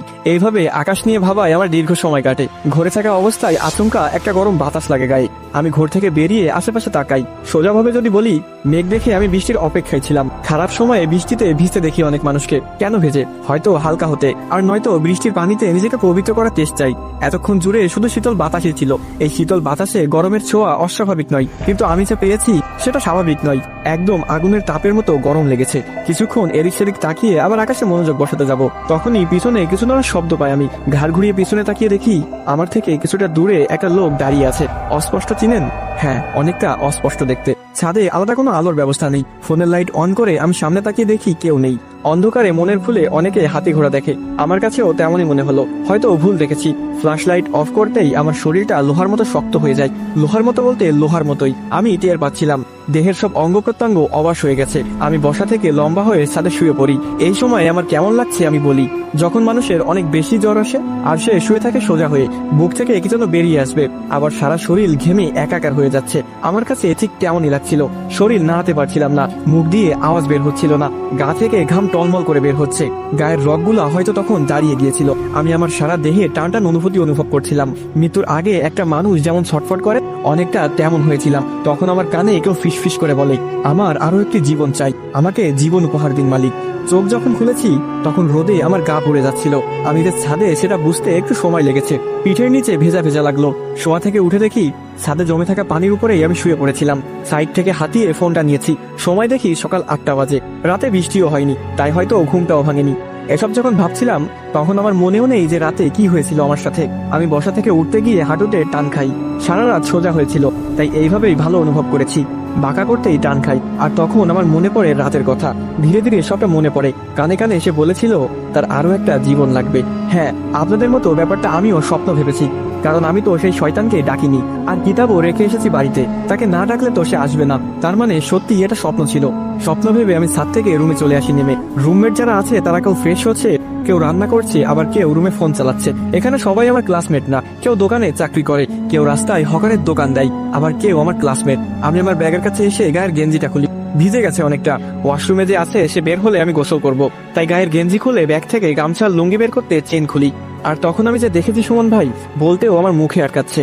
এ অবধি যা যা ঘটনা বললাম তা আপনার সুমন অন ফায়ার চ্যানেলের অনেক অডিয়েন্স বিশ্বাস করবে, আবার অনেকে করবে না। ব্যাগ খোলার পর যা দেখেছি সেটাও হয়তো কেউ বিশ্বাস করবে না, কিন্তু আমার সাথে ঘটেছে। আমি বুঝি এই কালো জগৎকে। ব্যাগ খোলার পর অবিশ্বাস্যভাবে আমি ব্যাগে সেই কিতাব দেখতে পাই।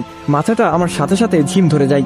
কোনো এক অজানা মায়া আমাকে টানছিল তখন। কিতাবটার দিকে তাকিয়ে এক প্রকার হিপনোটাইজ হচ্ছিলাম আমি। কয়েক মুহূর্ত বাদে ওয়াশরুমের দরজা খোলার শব্দে আমার ঘোর ভাঙে। আমি সেখানেই চমকে উঠি। আমাকে চমকে যেতে দেখে ওয়াশরুমের সবাই আমার দিকে তাকিয়ে থাকে। ওদের কিছু বুঝতে না দিয়ে আমি তাড়াহুড়া করে ব্যাগের চেন আটকাই। এরপর লুঙ্গি গামছা নিয়ে চলে যাই ওয়াশরুমে। সেই দিন সারাটা সময় আমি এরকম ছোটখাটো অস্বাভাবিক অনুভব করেছি। মানে আমার সাথে কেউ আছে, দূর থেকে কেউ আমার দিকে তাকাচ্ছে, আমাকে কেউ লুকিয়ে লুকিয়ে দেখছে। এরকম বিভিন্ন ছোটখাটো আতঙ্কের মাঝে ছিলাম, যদিও আমি কাউকে দেখতে পাইনি। কিন্তু আমার মনে সারাদিন এসবই ছিল। সেদিন কলেজ শেষ করে আমি দ্রুত বাসায় চলে আসি। রুমমেটের কেউ এখনো আসেনি। আমার সাহস হচ্ছে না কিতাবটা স্পর্শ করার। ব্যাগে কিতাবটা এখনো আছে। কিতাবটার উপর একটা ভয় সৃষ্টি হয়। বাড়িতে কল দিয়ে মা বাবার সাথে কিছুক্ষণ কথাবার্তা বললাম। ততক্ষণে রুমমেটদের সবাই এসে যায়।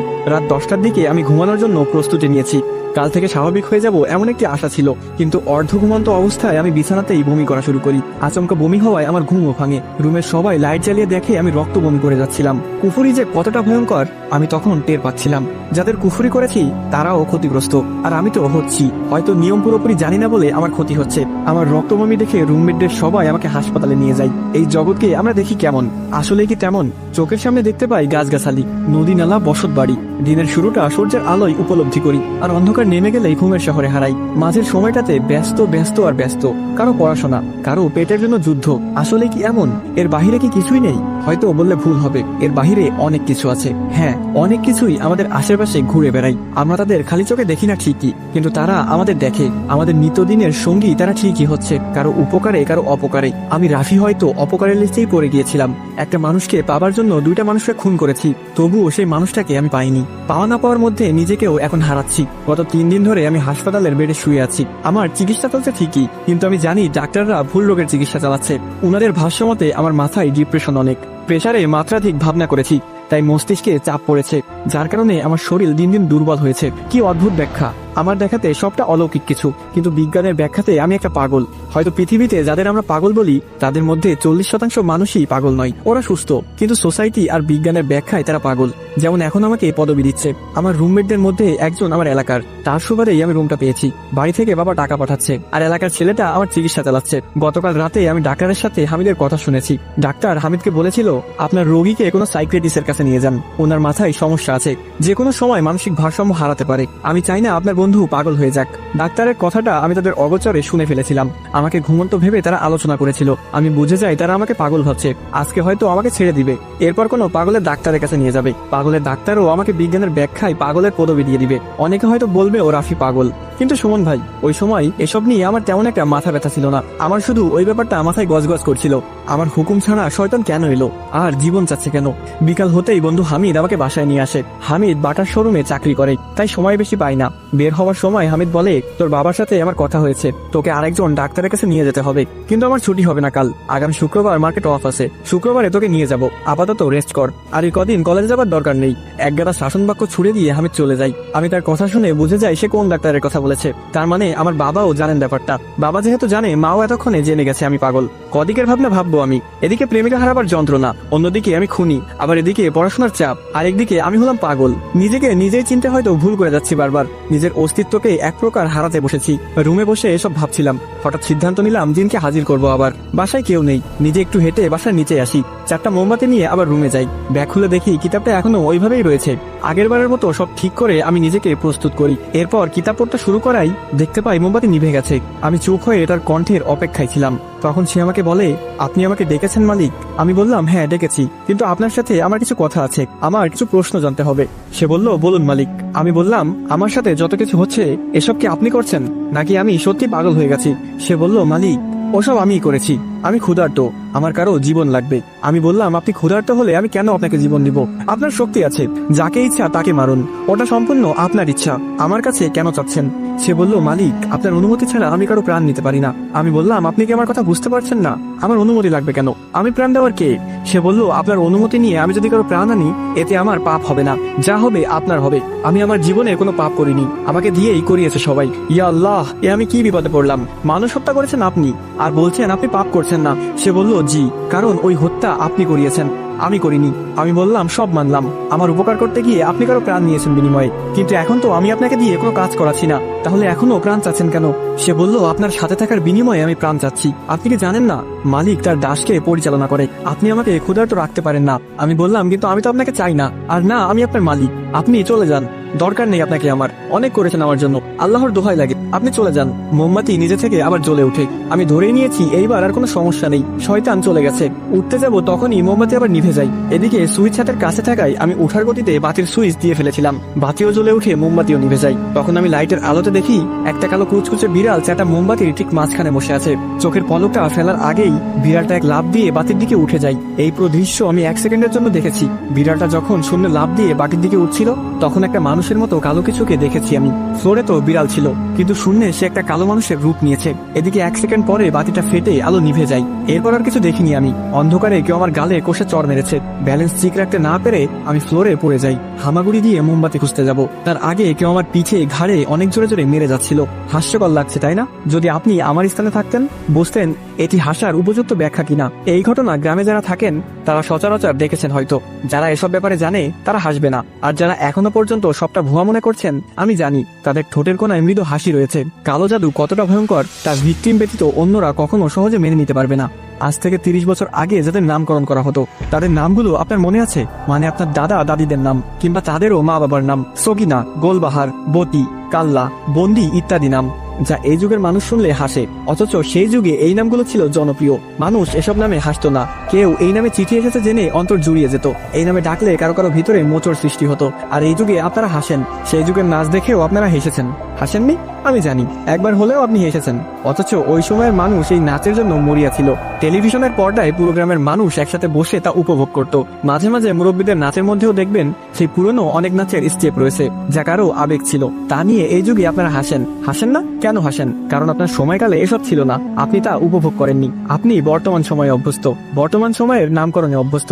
এইসব এজন্যই বললাম, আমার হাল শুনে যাদের হাসি পাচ্ছে তাদের জন্য। আমি এই সময় পার করেছি, তাই আমার ভয় হচ্ছে। আর আপনি এসবে কোনোদিন জড়িত হননি, তাই আপনার হাসি পাচ্ছে। যাদের সাথে ঘটে শুধু তারাই জানে কতটা আঘাতপ্রাপ্ত করে এই কালো জাদু। রাতের কিছুই আর মনে নেই। জ্ঞান হারানোর আগে কেউ একজন আমাকে ইচ্ছামতো মেরেছে। তার এক একটা আঘাতে আমার শরীরের চামড়া যেন থেতলে যাচ্ছিল।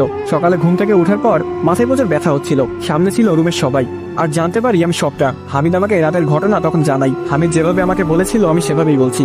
আমি রাত 8টায় বাসায় এসে দেখি সবাই রুমের বাইরে দাঁড়িয়ে আছে। তাদের জিজ্ঞেস করায় তারা বলল, রাফি ভাই কেমন যেন অদ্ভুত আচরণ করছে।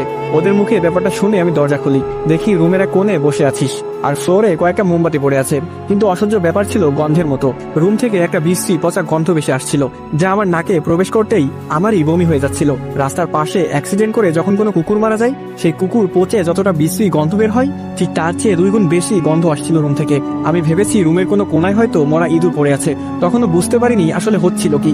নাক চেপে ধরে তোর কাছে আসতে তুই আমার গলা টিপে ধরিস। আমি ভয়ে চিৎকার দেওয়ায় রুমের বাইরে থেকে সবাই রুমে চলে আসে। সবাই মিলে চেষ্টা করেও তোর হাত থেকে আমাকে ছাড়াতে পারেনি। অনেক শক্তি ছিল তোর গায়ে। রাকিব ভাই উপায় না পেয়ে তোর মাথায় ঘুষি মেরে দেয়। ঘুষি খেয়ে তুই ফ্লোরে পড়ে গিয়েছিলি, কিন্তু তোর মুখে ছিল মুচকি হাসি, আর বিড়বিড় করে কি যেন পড়তে শুরু করেছিস। মিলন ভাই তখনই তোর পা টেনে ধরে এই রুমে ঢুকিয়ে দেয়। এরপর তোকে রুমে আটকে রেখে আমরা দরজা বন্ধ করে দিয়েছি। আমরা সারা রাত মাঝের রুমেই ছিলাম, কারো চোখেই ঘুম নেই। তোর গায়ে ভূত আসর করেছে, এটি মোটামুটি সবাই নিশ্চিত হয়। তোকে এই রুমে নিয়ে আসার পর ওই রুম থেকে গন্ধ গায়েব হয়ে যায়। বুঝতে পারি তোর গা থেকে সেই দুর্গন্ধ আসছিল। সারা রাত আমরা একজোট হয়ে বসেছিলাম এই রুমে, তোর বিড়বিড় করে কিসব কথাবার্তা শুনছিলাম। পুরো রাত কেটে যাওয়ার পর সকালে দরজা খুলি, আর দেখি তুই ফ্লোরে শুয়ে আছিস। এরপর আমরা তোকে ধরাধরি করে বিছানায় উঠাই। হামিদের মুখে কথাগুলো শুনে আমার শরীর একেবারে ঠান্ডা হয়ে যায়। মস্তিষ্কে সেই শয়তানের কথাগুলো ঘুরঘুর করছে। আমি ভালোভাবেই বুঝতে পারলাম আমার সাথে আমি কোনো দুষ্ট জিন রেখে দিয়েছি। এই কালো জাদুর চক্করে পড়ে আমি নিজেকেই শেষ করতে যাচ্ছি। হামিদকে কিছু না বলে উঠে যেতে চাইছিলাম, তখন হামিদ আমাকে বলে, কোথায় যাচ্ছিস?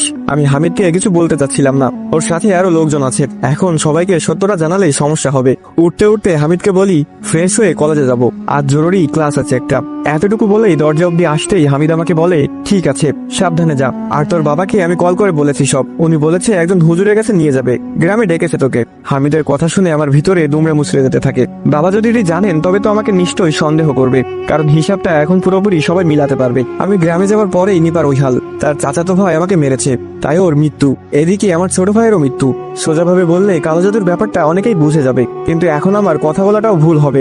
রুমে অন্যান্য লোক রয়েছে, ওদের সামনে কিছু খোলাসা করা যাবে না। আর আমি যা ভাবছি তেমন যদি না হয়, মানে ওরা ক্ষতিগ্রস্ত হয়েছে, আমিও হচ্ছি, অন্য কারণও ভাবতে পারে সবাই। অন্যজন কি ভাবলো তা আমার ভাবনাতে ভালোভাবেই চেপে বসে। নিশ্চুপে সমাধান বের করতে করতে চলে যাই ওয়াশরুমে। ফ্রেশ হয়ে রওনা করি কলেজে। দুপুরে আমি চলে আসি হামিদের কাছে। দোকানে কাস্টমার নেই, বসে বসে ফোন চালাচ্ছে সে।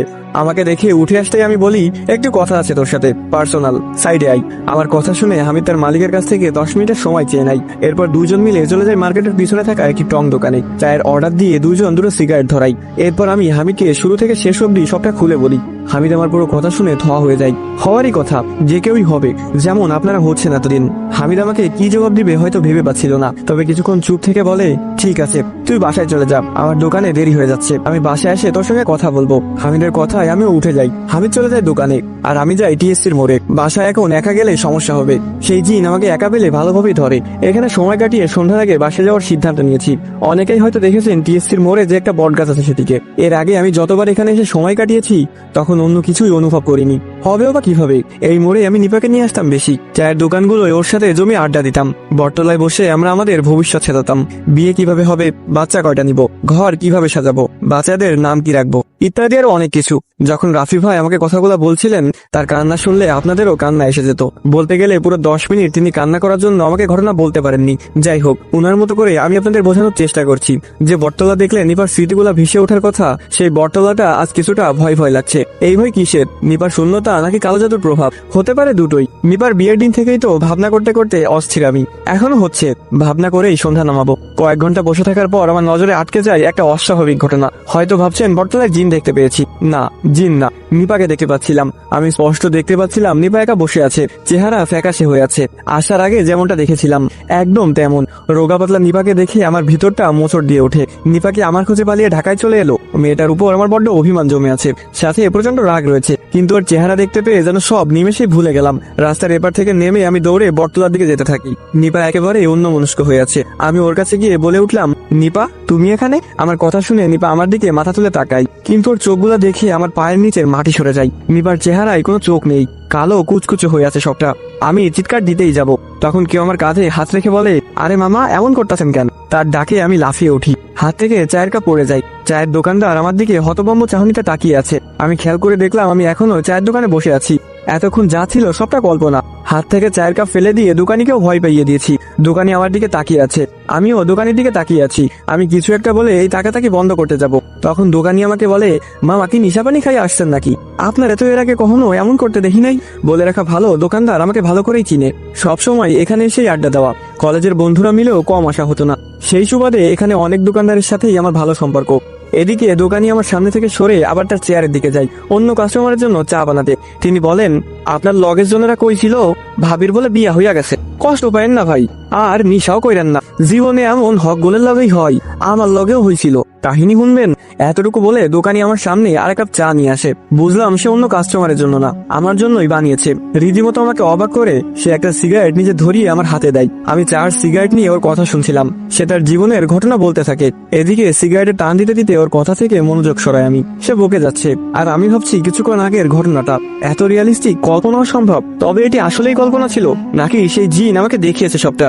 দোকান থেকে চলে আসার সময় আমি দোকানিকে জিজ্ঞেস করি ও সময় আমি কি করছিলাম। দোকানের ভাষ্য মতে আমার হাত পা কাঁপছিল প্রচুর। চায়ের কাপ হাতে রেখে আমি বলছিলাম, নিপা তুমি এখানে? এইটুকু বলে আমি বোবার মতো গ্যাগা করে যাচ্ছিলাম। পরে দোকানির ডাকে আমার হুঁশ ফেরে। সম্পূর্ণ বিশ্লেষণ শুনে আমি পুরোপুরি হতবাক। এমনও হয়? সুমন ভাই, আগেও বলেছিলাম আমাদের আশেপাশে থাকা সব পাগল হয়তো পাগল না, কাউকে কালো জাদু করেও এমন বিভ্রান্তিমূলক আচরণ উপহার দেওয়া যায়। আর আমার আচরণ নিয়ে যদি বলি, তবে এটি তো আমি নিজেই নিজের কাঁধে বহন করলাম। হামিদের কল পেয়ে টিএসসি মোড় ত্যাগ করে বাসায় চলে আসি। এসে দেখি হামিদ রুম ঝাড়ু দিচ্ছে, অন্যরা কেউ রান্না করছে, আবার কেউ ফোন নিয়ে বিজি। কিন্তু আমাকে দেখে সবার চাহনি যেন বদলে গেল। রুমে এরা হয়তো আমাকে ভয় পাচ্ছে। গতকাল রাতের ঘটনা তো ওদের সামনেই হলো।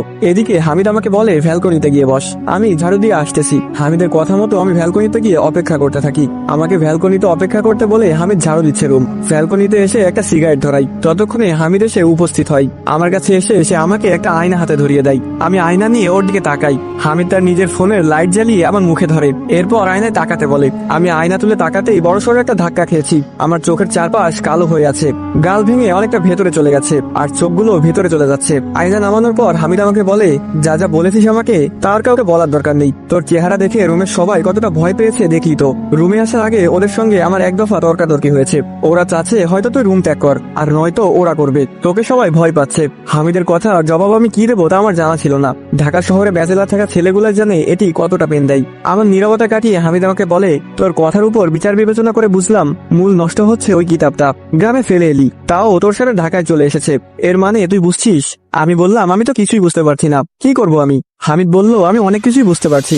যে তোকে ব্ল্যাক ম্যাজিকের লোভ দেখিয়ে বইটা দিয়েছে, ওই জিন নিশ্চয়ই তার কাছে ছিল। আমি এ বিষয়ে জানি কিছুটা। আমি বললাম, যেমন? খোলসা করে বল। হামিদ বলল, আফ্রিকার পাহাড়ি অঞ্চলের ব্যাপারে অনেকটা ধারণা আছে। তারা ব্ল্যাক ম্যাজিকে প্রচুর বিশ্বাসী। শুধু তা নয়, শহর থেকে অনেক মানুষই সেই সব পাহাড়ি মানুষের শরণাপন্ন হয়। তারাই শয়তানের মূল পূজারি বললেই চলে। 1843 সালে একটা ঘটনা ঘটেছিল। তোর ঘটনা শুনে আমি সেই ঘটনার অনেক মিল পাচ্ছি। একটা বই যার মধ্যে রয়েছে শয়তান, বিভিন্ন মন্ত্র লিখে তারা কিতাবটা তৈরি করেছে। এই কিতাবের উপরে তারা কত মানুষের মাথা, ছাগলের মাথা ইত্যাদি কোরবানি দেয়। 6 বছরের বাচ্চাদেরও ছাড়ে না। জঙ্গল থেকে 6 বছরের অনেক বাচ্চার মৃতদেহ উদ্ধার করে প্রশাসনের লোক। তখন আমি তোমাদের পিছনে একটা কুকুর দেখতে পাই। যখন তোমরা আমার দিকে অগ্রসর হচ্ছিলে, তখন সেই কুকুর মানুষের মতো দক্ষিণ দিকে নারকেল গাছে উঠে যায়। অর্ধেক গাছে ওঠার পর ওটার কুকুর থাকেনি, একটা কালো কুচকুচে মানুষের বেশ ধরে আগায় চলে যায়। মসজিদ পবিত্র স্থান, তাই সে আমাদের সাথে এখানে আসতে পারেনি। আমাদের এখন যা কথোপকথন হচ্ছে এটিও সে জানে না। তবে তোমরা মসজিদ থেকে বের হলে সে রাফির মনের সব কথা জেনে নিবে, আর বুঝে যাবে তোমরা হিন্দু কবিরাজের শরণাপন্ন হবে। এটি জানার পর সে চরমভাবে হামলা করতে পারে। বিপদ এখানেই, হিন্দু কবিরাজের কাছে যাওয়া পর্যন্ত রাফির মৃত্যুর ঝুঁকি রয়েছে। এইবার আর আমার শান্ত থাকা হয়নি, গা থরথর করে কাঁপছিল, ভয়ে আমার কপাল বেয়ে ঘাম ছড়ছে। আমি কি যেতে পারবো ওই কবিরাজের কাছে? তবুও কিছুটা আশা নিয়ে হুজুরকে বললাম, হুজুর, ওই কবিরাজের কাছে যাওয়ার আগ পর্যন্ত আমাকে কিছু একটা দেন, যাতে বিপদমুক্ত থাকতে পারি। আমি জানি আল্লাহর কালামের উপর কোনো শক্তি নেই, আপনি কিছু একটা করুন। আমার অনুরোধ শোনার পর হুজুর আবার বললেন, ওই হিন্দু কবিরাজও আরবি আয়াত ব্যবহার করবে, কিন্তু কৌশল ভিন্ন, যা আমার পক্ষে করা সম্ভব নাই। আমি এখন তোমাকে কিছু করা মানেই শয়তানটার সাথে পাঙ্গা নেওয়া। তবে একটা কাজ করতে পারি। এই বলে হুজুর উঠে যান, টেবিল থেকে পানির বোতল নিয়ে এসে আমার সামনে বসেন। বোতলের মুখ খুলে তিনি ভিড় করে কিছু ছুড়াপাট করেন। এরপর বোতল থেকে হালকা একটু পানি হাতে নিয়ে আমার গায়ে ছিটিয়ে দেন। আমি উপলব্ধি করছিলাম পানির ফোঁটা যেখানে পড়েছে সেখানেই গরম লাগছিল, যেন তিনি গরম পানি ছিটিয়ে দিল আমার গায়ে।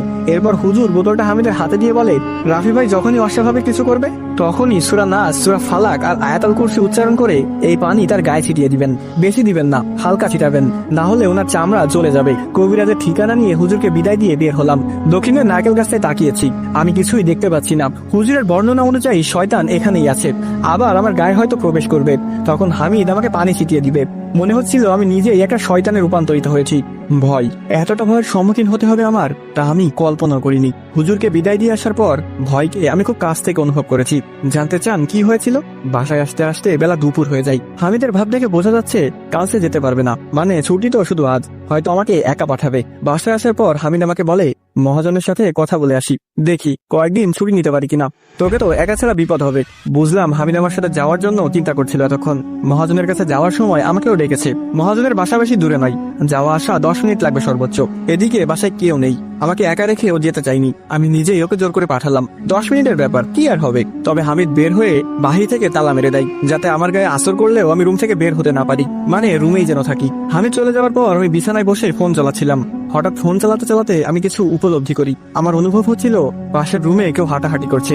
বিশ্বাস করবেন কিনা জানি না, ভয়ে আমার গা থরথর করে কাঁপছিল।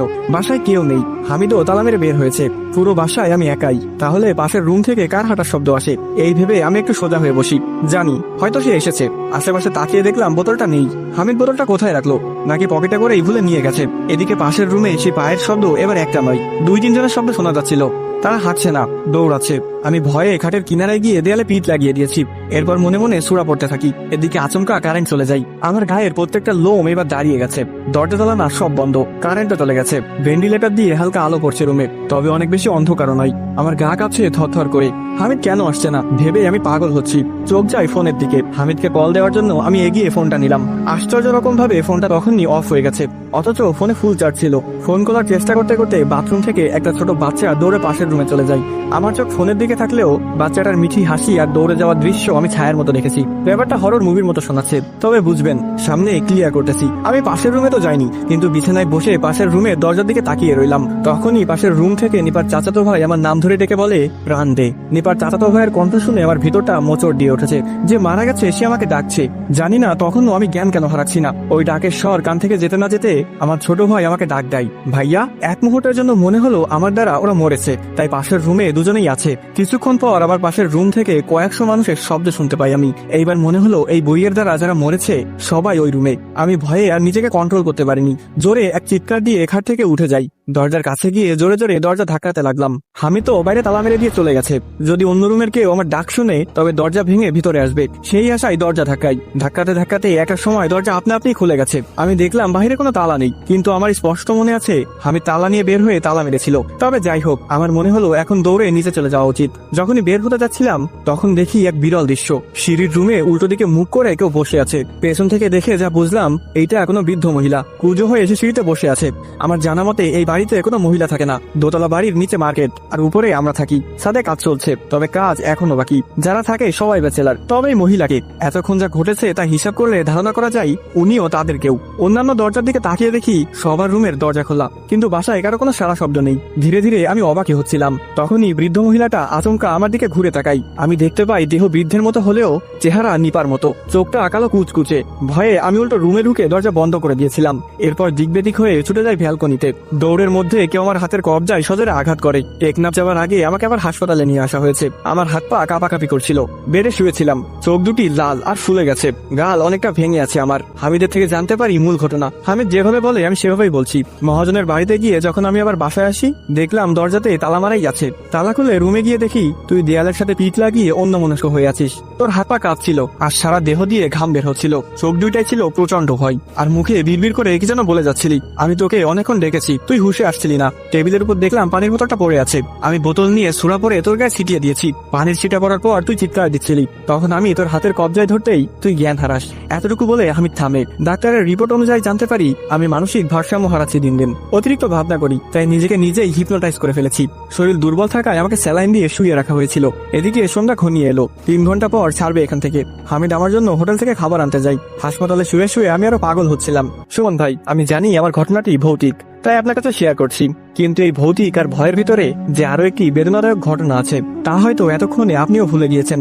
আমিও গিয়েছিলাম। অতি প্রাকৃতিক ঘটনার শিকার হতে হতে নিপার নামটাই যেন ভুলতে শুরু করেছিলাম। তবে সেদিন হাসপাতালের বেডে শুয়ে আমি তাকে প্রচন্ড রকমের অনুভব করেছি। ক্ষমা চাচ্ছি আপনার কাছে আর আপনার অডিয়েন্সদের কাছেও। ভৌতিক ঘটনার মধ্যে এই কথাগুলো তাদের জানা দরকার। বুকটা ফেটে যাচ্ছে, মনটা চিৎকার দিয়ে কান্না করছে, যা শুধুই আমি অনুভব করছি।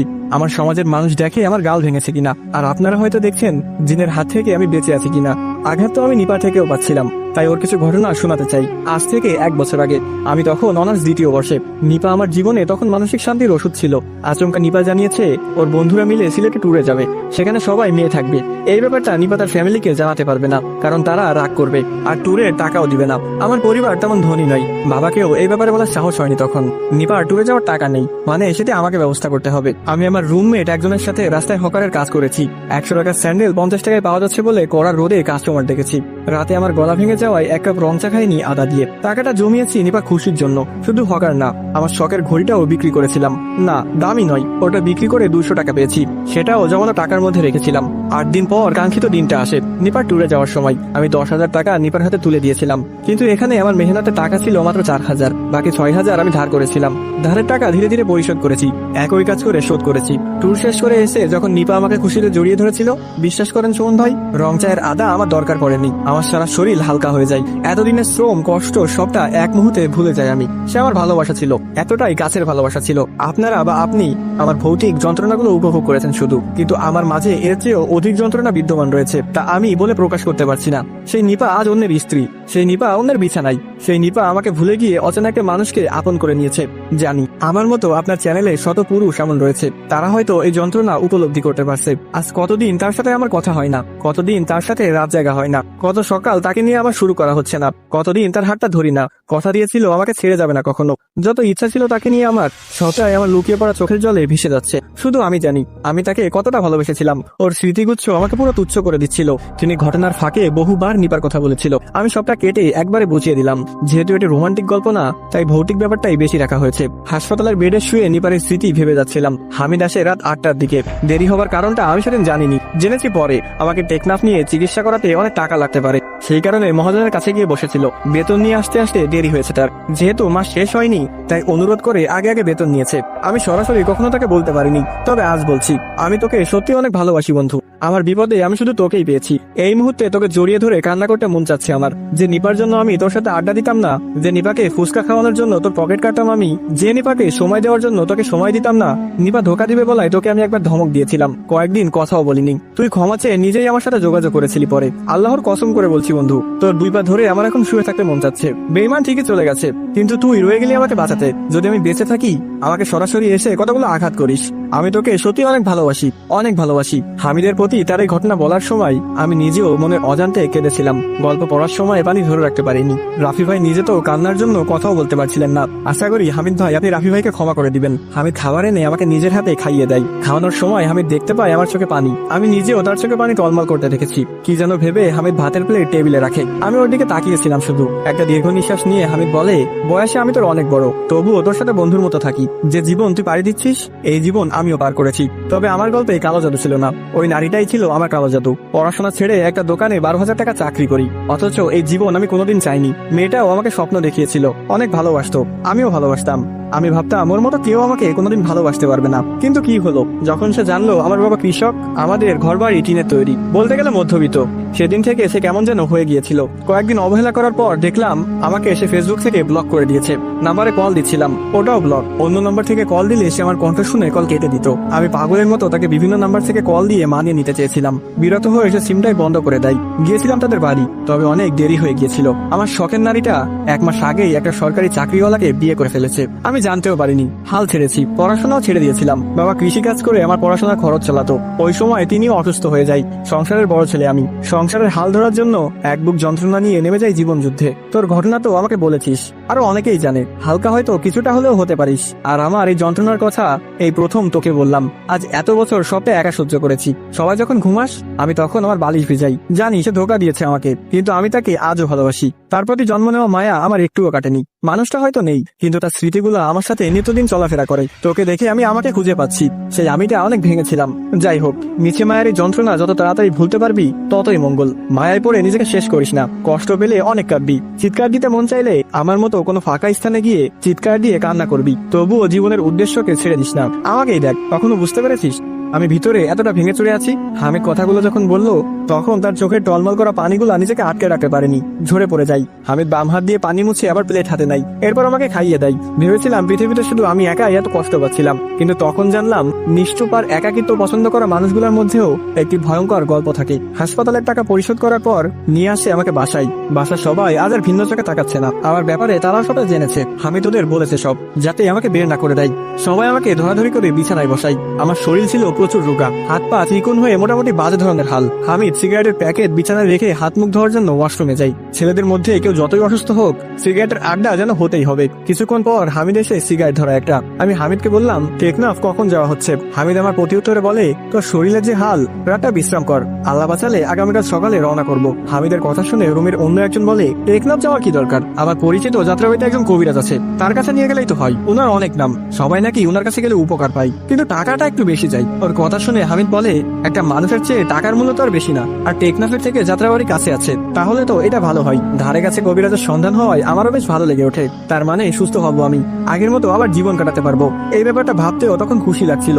আপনারা ভালো আছেন, তাই হয়তো আপনারা বুঝবেন না মৃত্যুর মুখ থেকে বাঁচতে চাওয়ার খুশিটা কেমন হয়। সবাই নয়, আমি জানি অনেকে ভালো নেই। মোটামুটি সবটা ঠিক চলছিল, সকালেই তো কবিরাজের কাছে চলে যাব, আর আমিও ঠিক হয়ে যাব। এটি ভাবতে যতটা সোজা, সামলানো ততটাই কঠিন। আমি ভুলেই গিয়েছিলাম সকালটা আসতে আসতে আমাকে একটা রাত পার করতে হবে, পুরো একটা রাত। এই রাতটা আমার জন্য মোটেও স্বাভাবিক ছিল না। সেদিন সবাই আড্ডা দিতে দিতে রাত প্রায় 1টা বেঁচে যায়। ঘুমাতে ঘুমাতে একটা 20 মিনিটের মতো লেগেছে। আমিও হামিদের পাশে গভীর নিদ্রায় ছিলাম, কিন্তু ঘুমের মধ্যে মনে হলো আমার পা ধরে কেউ টানছে। তার হাতের স্পর্শে আমি ঘুম থেকে জাগ্রত হয়ে যাই। শুয়ে থাকা অবস্থাতেই পায়ের দিকে তাকাই, দেখতে পাই কোনো একটি বৃদ্ধ অভয়ব আমার পা নিয়ে কিছু একটা করছে। ভয়ে আমার গায়ে যত শক্তি ছিল তা দিয়ে অন্য পায়ে সজোরে লাথি মারি। আমার পায়ের আঘাতে সেই অভয়ব ছিটকে পড়ে দেয়ালের উপর। আমি তখনও সেই অভয়বের দিকে তাকিয়েছিলাম।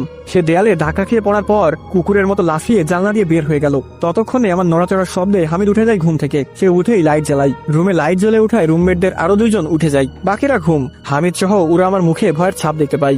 আমার সারা দেহ থরথর করে কাঁপছিল, আর ঘাম তো আছেই। আমি শুধু ভাবছি জানলার মধ্যে তো লোহা আছে, এই ছিদ্রে হাত ঢোকাতেও সমস্যা হবে। সেখান থেকে এত বড় একটি অভয়ব কিভাবে বের হলো? পরক্ষণে মনে পড়ে ওরা তো এমনিতেই বাতাস, তাদের কাছে এটি কিছুই না। আমি হামিদকে আর এটি শেয়ার করিনি। রাতটায় কিছু হয়নি আর। ভোরে উঠে আমরা রওনা করি যাত্রাবাড়ির দিকে। সুমন ভাই, আমরা এখনো ভুল করতে যাচ্ছিলাম, কিন্তু তা টের পেয়েছি 2 দিন পর। এই 2 দিন পর আমার চোখ থেকে রক্ত বের হতে শুরু করে। আসুন জেনে নেই কোন ভুলটা করেছিলাম। কবিরাজের বাড়িতে যাই আমরা। যাত্রাবাড়ির কোন একটা ফ্ল্যাটে তার বাসা।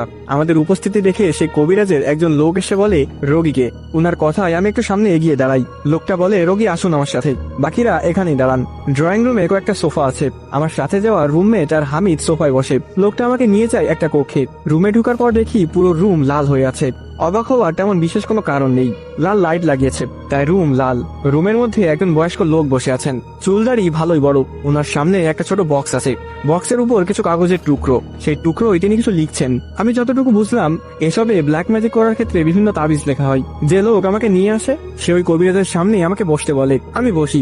এরপর লোকটা দরজা খুলে চলে যায়। আমার কিছুটা ভয় ভয় অনুভব হচ্ছিল তখন। কবিরাজ আমার উদ্দেশ্যে বলে, তোমার সমস্যা কি বলো আমাকে। আমি কবিরাজকে সত্যি সত্যি সবটা বলেছি। উনি আমার কথা শুনে বক্সের উপরে একটা পাত্র রাখে। পাত্রের ভিতরে জেলি জাতীয় কিছু আছে। এরপর উনি আমার চোখের দিকে তাকিয়ে উনার হাতটা উপরে তোলে। সাথে সাথে হাওয়ায় ভেসে একটা তসবি উনার হাতে উড়ে চলে আসে। উনি তসবি খপ করে ধরে আরবিতে কিছু উচ্চারণ করে যাচ্ছিলেন। আমি পুরোপুরি হতবাক। হাতের ইশারায় উনি কি তসবি ভাসিয়ে আনলো, নাকি রুমে থাকা কোনো জিন তার হাতে তসবি ছুড়ে দিয়েছে? আমার ভাবনার মাঝে কবিরাজ আমাকে বলে, হ্যাঁ, সেই বই নষ্ট করা যাবে, তবে 25,000 টাকা লাগবে। এখন দিবে 5,000, বাকি 20,000 কাজের পরে। আমি উনার কথায় রাজি হয়ে যাই। তিনি আমার নাম, আমার বাবার নাম, আমার মায়ের নাম একটা কাগজে লেখেন। এরপর একটা কাগজে কি সব লিখে একটা তাবিজের মধ্যে ঢুকালেন। এরপর একটা মোমবাতির গলে যাওয়া অংশ তাবিজের মুখে ঢেলে দেয়, তাবিজের মুখ বন্ধ করে দেয়। তাবিজটা ওনার সামনে থাকা বক্সে রেখে তিনি আমাকে বলেন, এই তাবিজ কাইতন দিয়ে তোমার কোমরে বেঁধে দিবে, ইনশাআল্লাহ তোমার কোনো ক্ষতি হবে না। এইটুকু বলে ছোট পাত্র থেকে জেলির মতো দেখতে কালো কিছু কাজল নেয়, সেই কাজল আমার চোখের পাতার উপরে মেখে দেয় এবং বলে, তোমার চোখে সে আর দেখা দিতে পারবে না। আমি খুশি হই। কিছুক্ষণ পর তিনি টাকা চাইলেন, আর আমি উঠে হামিদের থেকে টাকা এনে দিলাম। কবিরাজের বাড়ি থেকে আসতে আসতে বিকাল হয়ে যায়। আমরা বাজারে গিয়ে কাইতন কিনেছি, আর হামিদও ছুটি নেওয়ায় বাহিরে কিছু সময় কাটিয়েছি। বাসায় এসে যখন আমি ফ্রেশ হতে যাই, বাথরুমের দরজা খুলতেই দেখি গত রাতের সেই অভয় উল্টো দিকে মুখ করে দাঁড়িয়ে আছে। আমি কিছু বুঝে ওঠার আগেই সে ভেন্টিলেটর দিয়ে বাইরে চলে যায়। চোখের পলক ফেলার আগেই এটি ঘটেছে। আমি হা হয়ে দাঁড়িয়েছিলাম। আমার প্রত্যাশাই ছিল না এমন কিছু দেখবো। কোমরে তাবিজ আছে, চোখে কবিরাজ কি সব লাগিয়ে দিল। ওনার কথা মতো চোখে দেখাও দিবে না। তবে আমি দেখলাম কিভাবে। ওয়াশরুমে না গিয়ে আমি চলে আসি। হামিদকে সবটা শেয়ার করার পর হামিদ কিছুক্ষণ ভাবনা করে। এরপর যে আমাদেরকে এই কবিরাজের নাম্বার দিয়েছে তাকে কল করি, কিন্তু লাভ হয়নি। সে একটা কথাই বলে, আমি উনার সম্বন্ধে শুনেছি, অনেক ভালো কবিরাজ, এমন তো হবার কথা নয়। আমিও হামিদকে তসবির ব্যাপারটা ক্লিয়ার করি। ওনার কাছে আসলেই অলৌকিক ক্ষমতা আছে। হামিদকে এটা বুঝাই, কিন্তু হামিদ তসবির কথা শুনে বলে, যাহ, ধোকাবাজের হাতে পড়ে গেছি আমরা। ওই তসবির ব্যাপারটা পুরোপুরি ধোকা। এটি সিলিং এর উপরে থাকা কোন এক মানুষ ছুড়ে মারে, যেটা তুই ভেবেছিস কোনো জিন ছুড়ে মেরেছে। এরকম একটা ভিডিও আমি দেখেছিলাম। সাংবাদিকরা ধোকাবাজের চিত্র লাইভে ধরেছে। শিট, তখন বলতে পারলি না? আমি তখনই ধরতাম। হামিদের কথা শুনে সব আশা ভেঙে যায়। 5,000 টাকাও জলে চলে গেল। হামিদ আবার বলে, ওই কবিরাজ কাজের পর 20,000 টাকা নিবে বলেছিল, ওইটা শুধুই বাহানা। ওর দরকার ছিল ওই 5,000 টাকা। এখন কল দিলে বলবে আজ হবে না, কাল হবে, কাল হবে না পরশু হবে। তাবিজের এই সমস্যা ওই সমস্যা, ঠিক করতে এইটা লাগবে ওইটা লাগবে, মানে আরো খাবে টাকা। যখন তুই ক্লান্ত হয়ে যাবি তখন নিজে থেকে আর তাকে ডিস্টার্ব করবি না। আমার পরিচিত অনেকের সাথে এমন হয়েছে। এইভাবে এইসব ভণ্ড কবিরাজরা বেঁচে যায়। এমনিতেই এমন একটা খারাপ পরিস্থিতিতে ছিলাম, সেখানে আবার এমন একটা ঠকবাজের হাতে পড়লাম। ব্যাপারটা মোটেও মেনে নেওয়ার মতো ছিল না। টেকনাফের যে কবিরাজ, তার কাছেও যেতে পারবো না এখন। আজ 5,000 টাকা সহ এক্সট্রা 2,000 টাকা খরচ হয়েছে, মোট 7,000 টাকা। হাতে মাত্র 5,000 টাকা আছে। এই টাকা নিয়ে ভুলেও টেকনাফ যাওয়া যাবে না, তাও 2 জন মানুষ। আমি আমার বাসা থেকে এই বিষয়ে হেল্পও চাইতে পারি না, কারণ আমার নিজের ভাই আমার জন্যই মরেছে। এটি যদি মা বাবা জানে তবে আমাকে ত্যায্য পুত্র করে দিবে। ভাবনার মাঝে হামিদ বলে, মিথ্যা বলে তোর বাবার কাছে টাকা চেয়ে দেখ। অন্য কাজের বাহানা দিয়ে আমি আমার 12,000 টাকা বেতন তো নিয়েই নিলাম। এই মাসে বাড়িতে টাকাও পাঠাতে পারবো না, তার মধ্যে আলাদা টাকা পাবো কোথায়? আমি হামিদের কথা মতো বাবার থেকে টাকা চাই। কলেজের ফি আর বইয়ের বাহানা দিয়েছিলাম। বাবা জানান 2 দিন পর 10,000 টাকা পাঠাবে। ছোট ভাইয়ের মিলাদ আর আমার যাওয়া আসার ভাড়া দিয়ে ওনার পকেটে টাকার সংকট। আমি আশাহত হই। হামিদকে ব্যাপারটা জানানোর পর হামিদ বলে, তাহলে আর কি করার, 2 দিন পরেই যাবো টেকনাফ। হামিদ চলে যায় ফ্রেশ হতে। আমি রুমে বসে ফোন চালাচ্ছিলাম। কিছুক্ষণ পর হামিদ ওয়াশরুম থেকে বের হয়ে ভ্যালকনিতে চলে যায়। আমি জিজ্ঞেস করলাম, ফ্রেশ না হয়ে কোথায় যাচ্ছিস? কিন্তু কোনো উত্তর দেয়নি হামিদ। ভেবেছি হয়তো শোনেনি। তখনই আমার কানে আসে ওয়াশরুমে পানির শব্দ। বুঝে যায় সবটা। হামিদ তো গোসল করছে এখনো, তাহলে বারান্দায় হেঁটে গেল কে? সাথে সাথে টেবিল থেকে হুজুরে দেওয়া পানির বোতলটা নিয়েছি। সূরাগুলা পরে বোতল থেকে হালকা পানি নিয়ে নিজের গায়ে ছিটাই। এরপর আর মোটামুটি কিছুই হয়নি, কিন্তু রাত হতে হতে আমি প্রচুর অসুস্থ হচ্ছিলাম। আমার চোখ ধীরে ধীরে লাল হয়ে যাচ্ছিল। কনজাংটিভাইটিস রোগে মানুষের চোখ যেমন লাল বর্ণ ধারণ করে, ঠিক তেমনই, কোনো ব্যতিক্রম নেই। আমি দুর্বল হতে থাকি অনেকটা। হামিদ আমার পাশে বসেছিল। ডাক্তারের কাছে যাবে নাকি হুজুরের কাছে, সেসব সিদ্ধান্ত করার মধ্যেই আমি বমি করা শুরু করি। এক বমিতে মুখ দিয়ে শুধু রক্ত বের হয়েছে। বমি শেষে যখন সোজা হই, হামিদ আমাকে দেখেই ভয় পেয়ে যায়। আমার চোখ থেকেও তখন রক্ত বের হচ্ছিল। আমি বমি করতে শুরু করি। বমিতে মুখ দিয়ে শুধু রক্তই বের হয়েছে। বমি শেষে যখন সোজা হই, হামিদ আমাকে দেখেই ভয় পেয়ে যায়। আমার চোখ থেকে রক্ত বের হচ্ছিল। আমার অবস্থা দেখে হামিদ দৌড়ে যায় অন্য রুমে। হুজুরে দেওয়া বোতলটা নিয়ে আসে আমার কাছে। সুরা ভয়ে সেই বোতলের পানি আমার গায়ে মারার পরেও কোনো পরিবর্তন আসেনি। আমি অনাবরত বমি করেই যাচ্ছিলাম, আর চোখ থেকেও ফোটা ফোটা রক্ত বের হচ্ছিল। রুমমেটদের সবাই ভয়ে চিল্লাপাল্লা শুরু করে দেয়। হামিদ সবাইকে দোয়া কালাম পড়তে বলে। ওদের ভয়ের কারণে হয়তো সুরার সঠিক উচ্চারণ হয়নি। আমার মধ্যে কোনো পরিবর্তনই খেয়াল করা যায়নি। তাড়াহুড়া করে হামিদ কল দেয় হুজুরকে, যে হুজুর আমাদের বোতলটা দিয়েছিল সেই হুজুরকেই কল দেয়। প্রথমবার রিসিভ না হলেও পরের বার কল রিসিভ করেন। কথার ভাব শুনে বোঝা যাচ্ছে ঘুম থেকে উঠে কল ধরেছে। হামিদের ছোট মতো আর আমার বমির আওয়াজ শুনে হুজুর বলেন, ফোন লাউড স্পিকারে দাও। হামিদ ফোন লাউড স্পিকারে দেওয়ার পর হুজুর কিছু আয়াত উচ্চারণ শুরু করে। হুজুর যখন সূরা পড়া শুরু করে তখন আমার মনে হচ্ছিল মাথার ভিতরে প্রচন্ড ব্যথায় সব ছিঁড়ে যাচ্ছে। এই ব্যথা বলে বোঝানোর মতো নয়। আমি যত ব্যথায় ছটফট করি ততই আমার মুখ থেকে রক্ত প্রবাহিত হতে থাকে। হামিদ হাতে ফোন রেখে আমার দিকে স্পিকার ধরে। হুজুর কেরাত উচ্চারণ করে যাচ্ছে আর আমি বিছানায় রক্ত সহ গড়াগড়ি করে যাচ্ছিলাম। এদিকে হামিদ বুদ্ধি করে রুমে থাকা স্পিকারে ফোন কানেক্ট করে দেয়। এতে হুজুরের শব্দ আমি স্পষ্ট শুনতে পাচ্ছিলাম, যার ফলে আমার কান দিয়ে যেন কোনো গরম বাতাস বের হতে শুরু করে। আমি আমার সর্বশক্তি দিয়ে চিৎকার দিতে শুরু করেছিলাম। এই যন্ত্রণা সহ্য করার মতো ক্ষমতা আমার ছিল না। নিপার যন্ত্রণার চেয়েও এটি 5 গুণ বেশি। বুঝে নিন কতটা অসহ্য যন্ত্রণা আমি সহ্য করেছিলাম। আরো কিছু সময় কেটে যাওয়ার পর আমার মনে হলো আমার মাথা থেকে ভারী কিছু একটা নেমে গেছে, অর্থাৎ পুরো মাথাটা একেবারে হালকা হয়ে যায়। তারপর আর কিছু মনে নেই আমার। যখন জ্ঞান ফিরে আসে আমার, তখন দেখি হামিদ সহ অন্যান্য ব্যাচেলার রুমের পোলাপান আমার রুমে, প্রায় 15-20 জন ছেলে। সবাই আমার দিকে তাকিয়ে আছে। মাথাটা ঘুরিয়ে যখন ডান দিকে তাকাই তখন দেখি হুজুরও আমার পাশে। কি হয়েছিল জানতে চাইলে হুজুর আমাকে বলে, তোমাকে উপস্থিত রুকায়া না করলে আজ তোমার মৃত্যু অনিবার্য ছিল। হামিদের থেকে জানলাম একটা কবিরাজের কাছে গিয়েছিলে, যার জন্য শয়তান রেগে যায়। সে চায় তোমাকে মেরে এই বইয়ের মালিক অন্য কাউকে বানাতে। সে প্রচুর ক্ষুধার্ত। যদি তুমি তোমার কোনো শত্রুর প্রাণও তাকে দিয়ে দিতে তবুও সে তোমার ক্ষতি করত, কারণ সে দিন দিন লোভী হচ্ছে, হিংস্র হচ্ছে। একটা সময় উপদেশ ছাড়াই দিনে 6-7টা প্রাণ চেয়ে বসতো। যাই হোক, বোতলের পানি কাজ করেনি, কারণ শয়তান দূর থেকে তোমাকে বশ করেনি, সে নিজেই তোমার দেহে প্রবেশ করেছিল। তোমার মস্তিষ্ক খাওয়া ধরেছে, যার কারণে চোখ আর বমি থেকে রক্ত এসেছে। আমি একটা তাবিজ বেঁধে দিয়েছি তোমার হাতে, মাত্র 21 ঘন্টা এই তাবিজ কাজ করবে। 21 ঘন্টা পর শয়তান নিজেই এই তাবিজ নষ্ট করে দিবে। মনে রাখিও, সে নিজেই ব্ল্যাক ম্যাজিকের একজন শয়তান। আল্লাহ শয়তানকেও শক্তি দান করেছে যাতে তারা মানুষকে ধোঁকা দিতে পারে, ক্ষতি করতে পারে সেই জন্য। কিন্তু আমাদের কাজ হচ্ছে ওদের ধোঁকা থেকে নিজেকে সরিয়ে রাখা। আমি শুনেছি তুমি নামাজ পড়ো না ঠিক মতো, তোমার রুমের কেউই নামাজ পড়ে না। শয়তান এতে সুযোগ বেশি পেয়েছে। আজ থেকে আল্লাহর ইবাদত করা শুরু করো ঠিক মতো, আর দ্রুত টেকনাফের কবিরাজের কাছে যাও। হিন্দু কবিরাজ তার কুফুরি শক্তি দিয়ে শয়তানকে আটকে দিবে, আর এই বইও নষ্ট হয়ে যাবে। তাই 21 ঘন্টা আগেই কবিরাজের কাছে যাও, নয়তো শয়তান আবার আক্রমণ করে বসবে। এতটুকু বলে হুজুর উঠে যাই। আমি দেখতে পাই অন্য রুমের ভাড়া নেওয়া ছেলেরাও কেমন এক অদ্ভুত দৃষ্টিতে আমার দিকে তাকাচ্ছে, যেন আমি কোনো কুৎসিত বা হিংস্র চেহারার মানুষ। এটি হুজুর হয়তো বুঝতে পেরেছে। তিনি দাঁড়িয়ে আবার বলেন, ফোনে তোমাকে রুকিয়া করতে করতে আমি তোমার বাসায় আসি, এসেই আগে তোমার গা বন্ধ করেছি, নয়তো আমার সূরা পড়া বন্ধ হলেই সে আবার ভর করতো। ছেড়ে যাবার আগে শয়তান তার একটা রাগ তোমার উপর উঠিয়ে যায়। তাই আমি অনুরোধ করব, তুমি ফোন হাতে নিও না, আয়না দেখিও না, নয়তো মনোবল হারাবে। এইটুকু বলে হুজুর চলে যান। হামিদ আমার দিকে তাকিয়ে আছে। আমি ধারণা করেছি হয়তো আমার চেহারায় কিছু একটা হয়েছে, তাই সবাই আমাকে দেখে এমন করছে। হুজুর নিষেধ করেছে ঠিক আছে, কিন্তু আমার তো চেহারা দেখাই লাগবে। আসলেই কেমন হয়েছে আমার চেহারা? আমার এমন ভাবনার মধ্যে হামিদ অন্যদের বলে, তাহলে শুরু করি সবাই, যে যা পারেন দেন, ওর বাবা টাকা পাঠালে সবার টাকা ফেরত দিয়ে দিব। হামিদের কথা শুনে দেখলাম অন্যান্যরা নিজেদের পকেট হাতিয়ে টাকা পয়সা বের করতে লাগলো। আমি হতবাক হয়ে তাকিয়েছিলাম শুধু। কেউ 200, কেউ 500, আবার কেউ 1000 টাকা হামিদের সামনে রাখে। অজ্ঞান অবস্থায় কি সিদ্ধান্ত নিয়েছে এরা তা আমি জানি না, কিন্তু এখন বুঝতে পারলাম হামিদ আমার জন্য সাহায্য চেয়েছে। 4-5 জন টাকা রাখার পর একজন হামিদের সামনে এসে বলে, ভাই, আমার অসুখের সময় রুমের কোনায় পড়েছিলাম, আমার রুমমেট তো বাদ অফিসের স্যারও আমার খবর নেয়নি। খারাপ সময়ে আপনি আমাকে ডাক্তারের কাছে নিয়ে গিয়েছিলেন, খাবারের পর আমাদের রুমে যেয়ে আমাকে ওষুধের কথা মনে করিয়ে দিয়েছিলেন। আপনাকে আমি শুধু প্রতিবেশী না, আমার বড় ভাইয়ের মতো ভাবি। আগামী সপ্তাহে আমার বোনের বিয়ে, তাই টাকা পয়সা জোগাড় করে রেখেছি। রাফি ভাইয়ের বাবা টাকা না পাঠালেও আমার আফসোস থাকবে না। বাহানা দিয়ে আমি না হয় বোনের বিয়েতেই যাব না। আমি না গেলে বোনের বিয়ে ঠিকই হয়ে যাবে, কিন্তু আপনার বিপদে সাহায্য করার সুযোগ চলে গেলে এটি হয়তো আর ভাগ্যে জুটবে না। তাই কোনো হতাশ না করে এই টাকাটা নিন, রাফি ভাইয়ের চিকিৎসা করান, যখন আপনার মনে হবে তখন দিয়েন। এই বলে লোকটা 20,000 টাকার একটা বান্ডেল হামিদের হাতে তুলে দেয়। হামিদ টাকাগুলো হাতে নিয়ে চোখের পানি ছেড়ে দিয়েছে। এই গড়িয়ে পড়া পানি কষ্টের না, সুখের পানি। লোকটাকে জড়িয়ে ধরে হামিদ।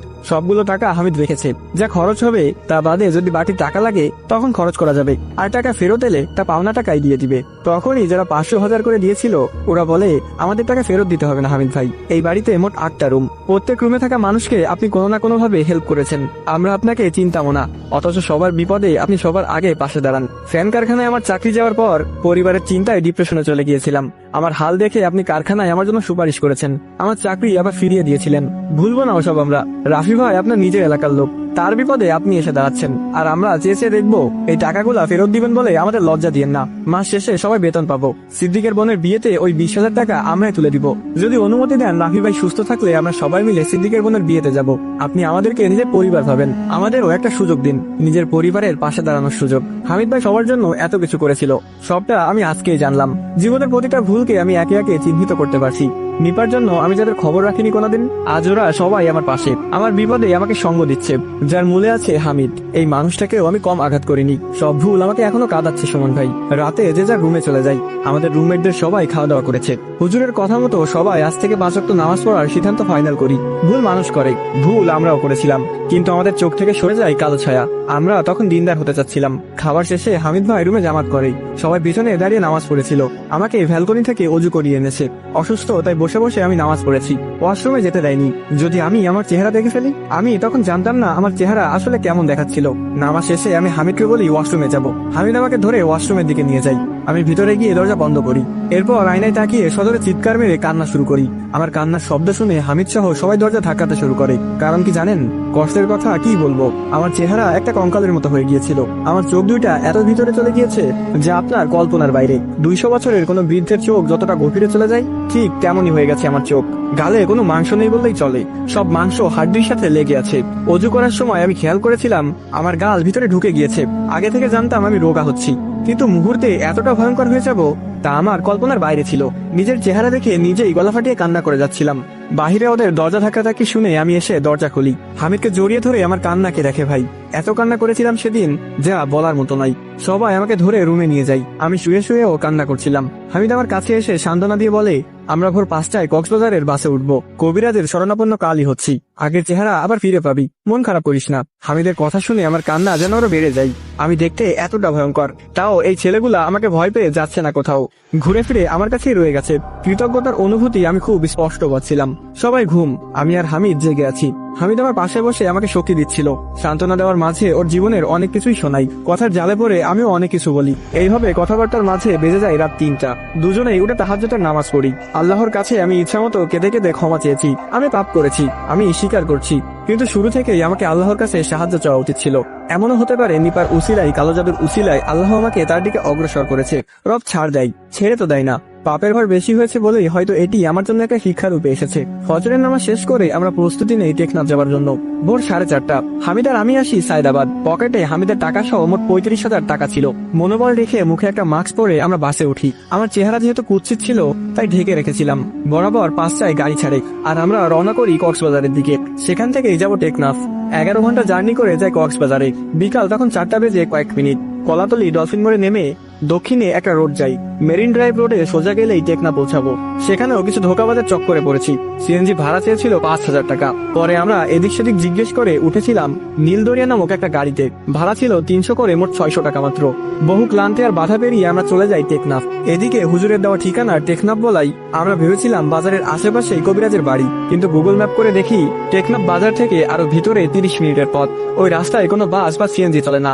সিএনজি যাবে 2 বাজার অব্দি, বাকিটা টমটম, ব্যাটারি চালিত রিক্সা দিয়ে যেতে হবে। এতবার গাড়ি না বদলিয়ে একটা টমটম রিজার্ভ করি। ওনাকে কবিরাজের ঠিকানা দেওয়ার পর নিজেই আমাদের নিয়ে যাবে আশ্বাস দেন।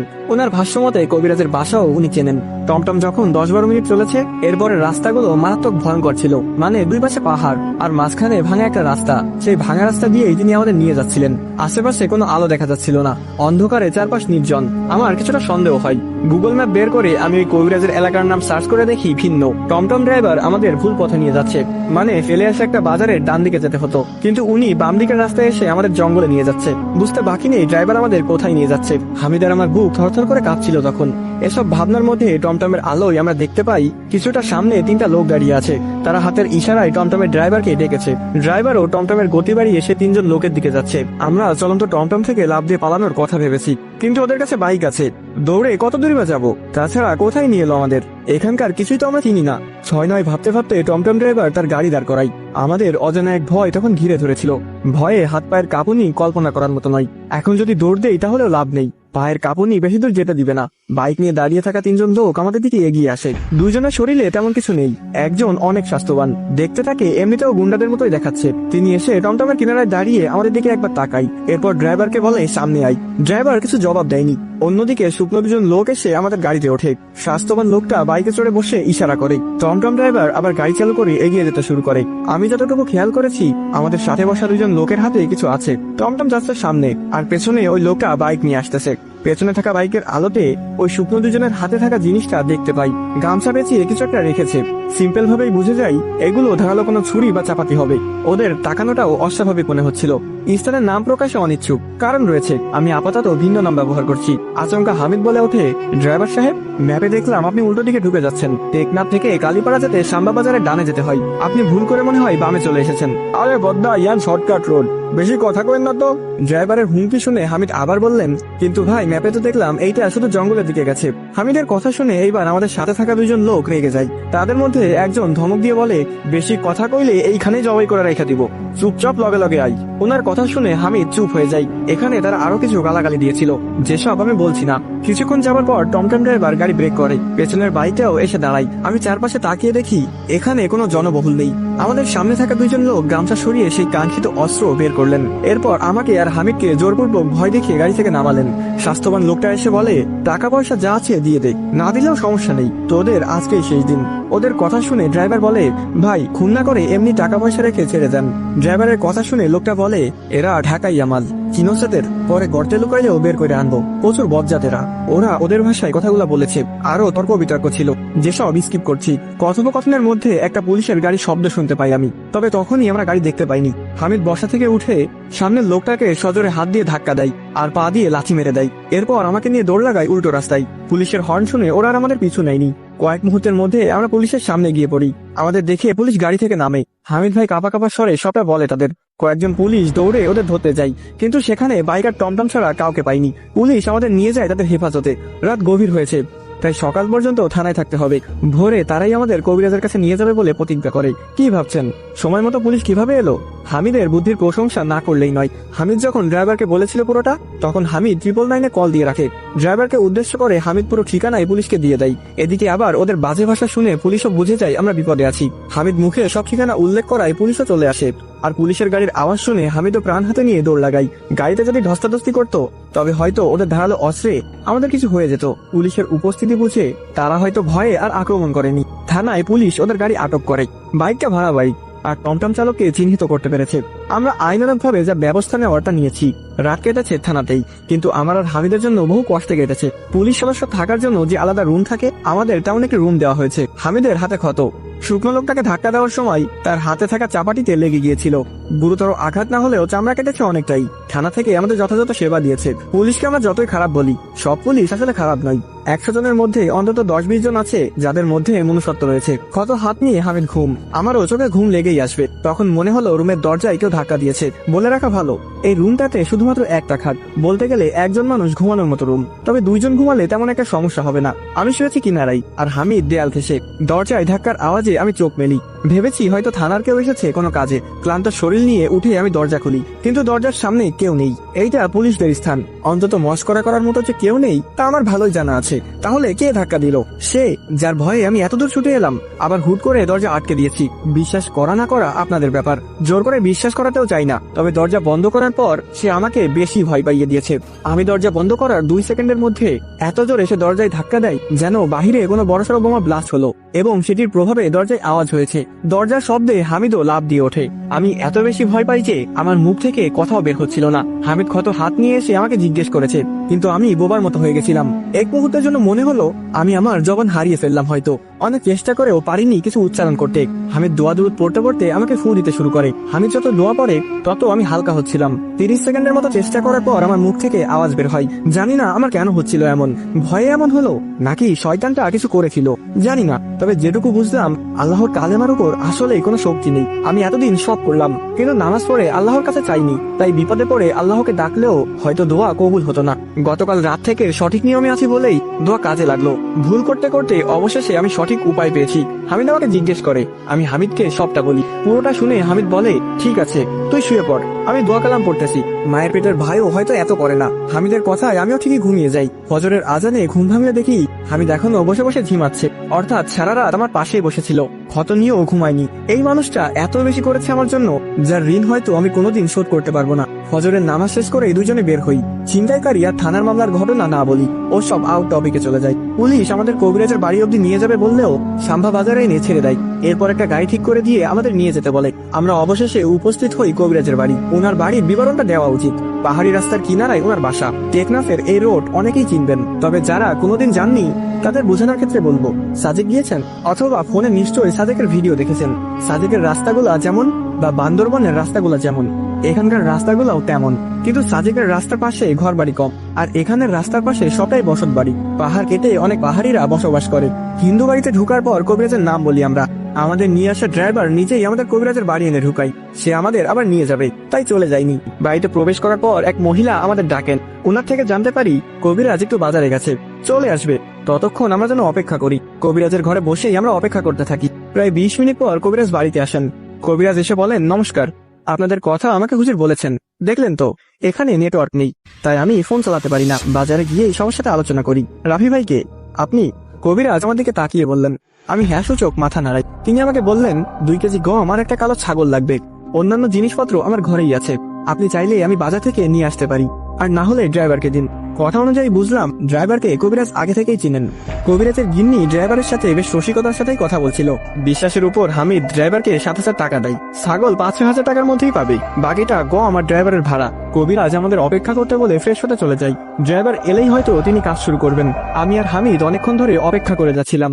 বহু প্রতীক্ষার পর ড্রাইভার আসে উঠানে। এই পুরো সময়টাতে কবিরাজ আমাদের সাথে ছিল না, যদিও আমরা ওনার কাস্টমার, কিন্তু আপাতত মেহমানের চেয়েও কম নয়। কিছুটা অস্বস্তিকর ভাব হচ্ছিল আমাদের, কিন্তু ড্রাইভারের গাড়ির শব্দ শুনে তিনি ঘরের ভেতর থেকে বাহিরে আসেন। তখন আমি ওনার দিকে তাকিয়ে বুঝতে পারলাম এতক্ষণ উনি কাজই করছিলেন। সারা দেহে ঘাম, আবার গায়ে কিছু রঙিন পাউডার, হাতে কয়েকটা কাগজের টুকরো সহ তিনি আমাদের সামনে এলেন। আমরা ওনার উপস্থিতিতে বসা থেকে উঠে দাঁড়াই। কবিরাজ আমাকে উদ্দেশ্য করে বলেন, রাফি ভাই, আমি আমার কাজ শুরু করে দিচ্ছি, কিন্তু এতে আমার সময় লাগবে। এমনিতেও মূল কাজ শুরু করতে হবে সন্ধ্যার পর। আপনারা চাইলে রাতে আমার বাড়ি থেকে যেতে পারেন, আর যদি স্বাচ্ছন্দ্যবোধ না করেন তবে আপনাদের হোটেলে তুলে দিব। কবিরাজকে আমি কোনো সিদ্ধান্ত দিতে পারিনি। আমার আগেই হামিদ বলে, আপনার যেভাবে সুবিধা হয় আপনি ওইভাবেই করুন, আমরা শুধু কাজটার সম্পূর্ণতা চাচ্ছি। কবিরাজ একগাল হেসে দিয়ে আবার বলেন, ঠিক আছে। এই বলে তিনি হাতে থাকা কাগজের টুকরোগুলো টেবিলে রাখে, যাতে কাগজ উড়ে না যায়, তাই সেটির উপর একটা আলাদা বই রেখে বাহিরে চলে যান। আমরা দেখতে চাচ্ছিলাম আসলে তিনি করছেনটা কি। ড্রাইভার উঠোনে ছাগল বেঁধে দেয়। কবিরাজ ছাগলের কাছে গিয়ে কিছুক্ষণ দাঁড়াই, এরপর কোমর থেকে একটা সিঁদুরের পাত্র বের করে 1 চিমটি সিঁদুর নাই। ছাগলটার পিঠে তিনি সিঁদুর দিয়ে কিছু না লিখে দিলেন, যদিও আমি ভাষাটা সঠিক বুঝতে পারিনি। কবিরাজ ড্রাইভারকে বলে গমের প্যাকেটটা নেই, এরপর আবার চলে আসেন। আমরা দরজায় দাঁড়িয়ে এসব দেখছিলাম। কবিরাজ আবার আমাদের বলেন, সামনে 2 মিনিট হাঁটলে একটা মুসলিম হোটেল আছে, চা নাস্তা খেতে চাইলে খেয়ে আসতে পারেন, তাছাড়া ভাত পাবেন বাজারে। ড্রাইভারকে চা খাইয়ে বিদায় করে দিন, আমার পরিচিত গাড়ি আছে, কল করলেই ওনারা আসবে। কবিরাজের কথা মতো আমি আর হামিদ চায়ের দোকানে চলে যাই। সিগারেটও খাওয়া হয়নি অনেকক্ষণ। ড্রাইভারকে চা পানি খাইয়ে আবার বিদায় করে দিয়েছি। বাড়িতে ফোন দেওয়ার জন্য পকেট থেকে মোবাইল বের করলাম, কিন্তু নেটওয়ার্ক কোনোভাবেই পাইনি। এখানেও খারাপ লাগছে না, পাহাড়ের কিনারায় রাস্তা, রাস্তার পাশেই দোকান, সময় ভালোভাবেই কেটে যাবে। কিছুক্ষণ আড্ডা দিয়ে আবার কবিরাজের বাড়ি আসি। তিনি তখন টেবিলের সামনে বসেছিলেন, সামনে ওই কাগজের টুকরো আর লাল কলম দিয়ে সেখানে কিছু লিখে যাচ্ছে। যতটুকু বুঝতে পারি কিছু অক্ষর আরবি ভাষায়। আমাদের উপস্থিতি দেখে কবিরাজ বললেন, চলেন বাজারে যাই, হাত ব্যথা হয়ে গেছে, বাকিটা এসে লিখবো। আমরাও আর না করিনি, ওনার সাথে বের হই। উনি গায়ে একটা শার্ট আর প্যান্ট পরে বের হয়েছেন। এই মুহূর্তে এসে আমরা ওনার একটা অলৌকিক কাজ দেখতে পাই। ওনার ঘরের পিছনে যে গোয়াল ঘরটা আছে, সেখান থেকে একটা গরু ছুটে দৌড় দেয়। আমাদের পাশ কেটে গরুটা রাস্তার দিকেই চলে যাবে। তখন কবিরাজ অন্য কোনো ভাষায় কি যেন পড়লেন, আর নিজের হাতে ফু দিয়ে নিজের মুখে এই হাতটা মুছে দিলেন। সাথে সাথে দৌড়ে যাওয়া গরুটা হুট করে দাঁড়িয়ে যায়। মনে হলো কেউ জোর করে গরুটাকে থামিয়ে দিয়েছে।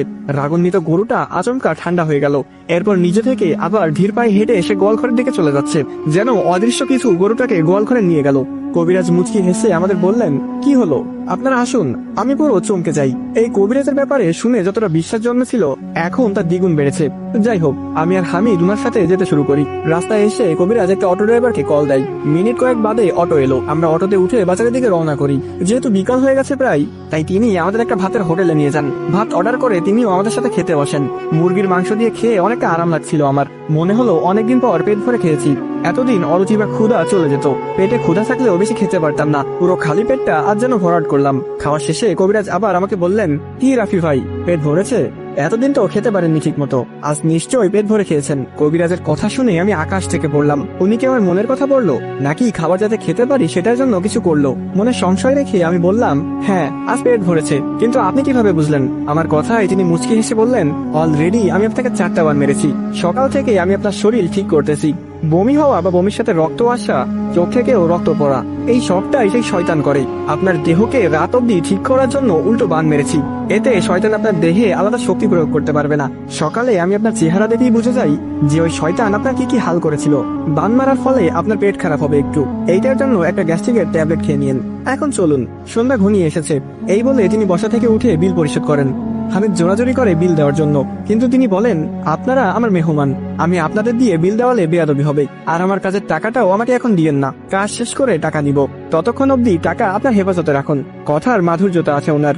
আমি আর হামিদ যেন সমাধানের কলসি হাতে পেয়েছি। লোকটার কাজ আর ব্যবহার যথেষ্ট ভালো। হোটেল থেকে বেরিয়ে কবিরাজ কয়েকটা দোকানে গেল, কিছু আদা, দারচিনি সহ আরো কয়েকটা কাঁচা মাল নেই। প্রথমে ভেবেছিলাম এসব আমাদের কাজের জন্য নিচ্ছে, পরবর্তীতে বুঝলাম এসব ওনার ঘরের জন্য। বাজার থেকে আবার সেই অটো নিয়ে ওনার বাড়িতে যাই আমরা। আমার আজকের দিনটা অনেক ভালো লেগেছে, সারাদিন কোনো অশান্তি লাগেনি, সেই শয়তানের কোনো আক্রমণও নেই। পেট ভরে খাবার খেলাম, মাথাটাও হালকা অনুভব হচ্ছে, মনে হলো অনেকদিন পর একটা দিন কাটাচ্ছি ভালোভাবে। বাসায় আসার পর দেখি উঠোনে কয়েকটা লাইট জ্বলছে, সম্ভবত ওনার গিন্নির কাজ। দিনে এসব লাইট আমরা দেখিনি। কবিরাজ বাড়িতে প্রবেশ করার পর বলল, উঠোনে বসুন, আমি রেডি হয়ে আসতেছি। উনি চলে গেলেন ঘরে। উঠোনের কর্নারে একটা বড় কাঁটা গাছ পড়ে আছে, আমি আর হামিদ সেটার উপরে গিয়ে বসি। কিছুক্ষণ পর কবিরাজ ধুতি আর গলায় একটা দড়ি ঝুলিয়ে বের হলেন। গলার ওটাকে তাদের ধর্মে ভিন্ন নাম বলে, হয়তো আমার অজানা, তাই দড়ি হিসাবে বোঝাচ্ছি। কবিরাজ উঠানের কর্নারে এসে দাঁড়াই। ওনার গিন্নি আর অটো ড্রাইভার কিছু জিনিসপত্র নিয়ে আসে। ড্রাইভার উঠানে গর্ত করে একটা। কবিরাজ সেই গর্তের চারপাশে কি কি যেন করে যাচ্ছে, মানে সাজাচ্ছে কিছু একটা।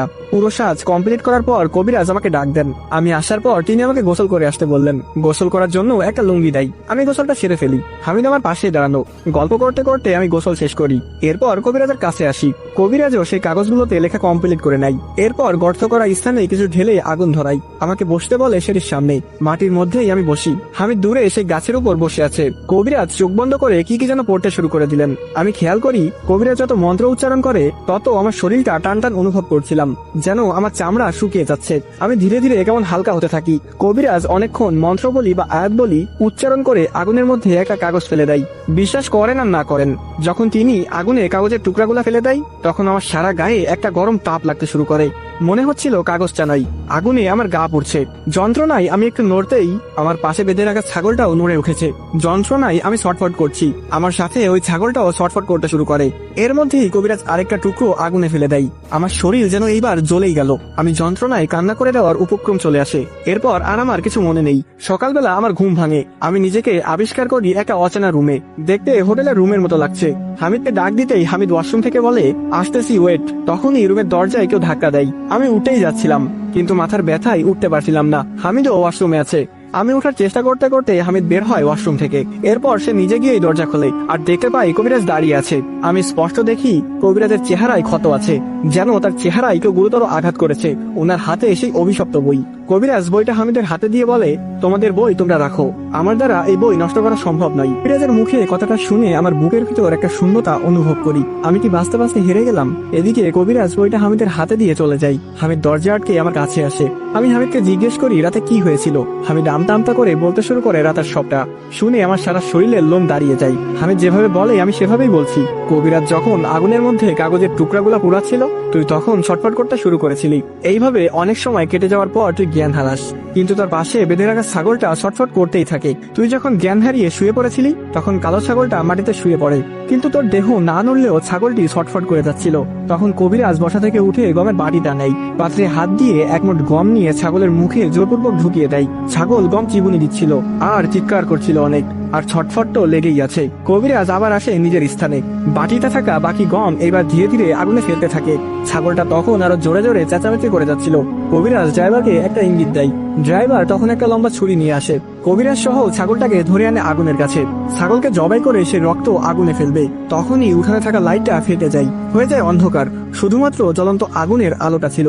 কবিরাজ আর ড্রাইভারকে ছাগলটা সজোরে আঘাত করে এক দৌড় দিয়ে কোথায় যেন চলে গেছে। তখনই উঠানে শুরু হয় প্রচন্ড বাতাস। বাতাসে রাস্তা আর পাহাড়ের উড়ে আসা ময়লা উঠানে ভরে গিয়েছিল।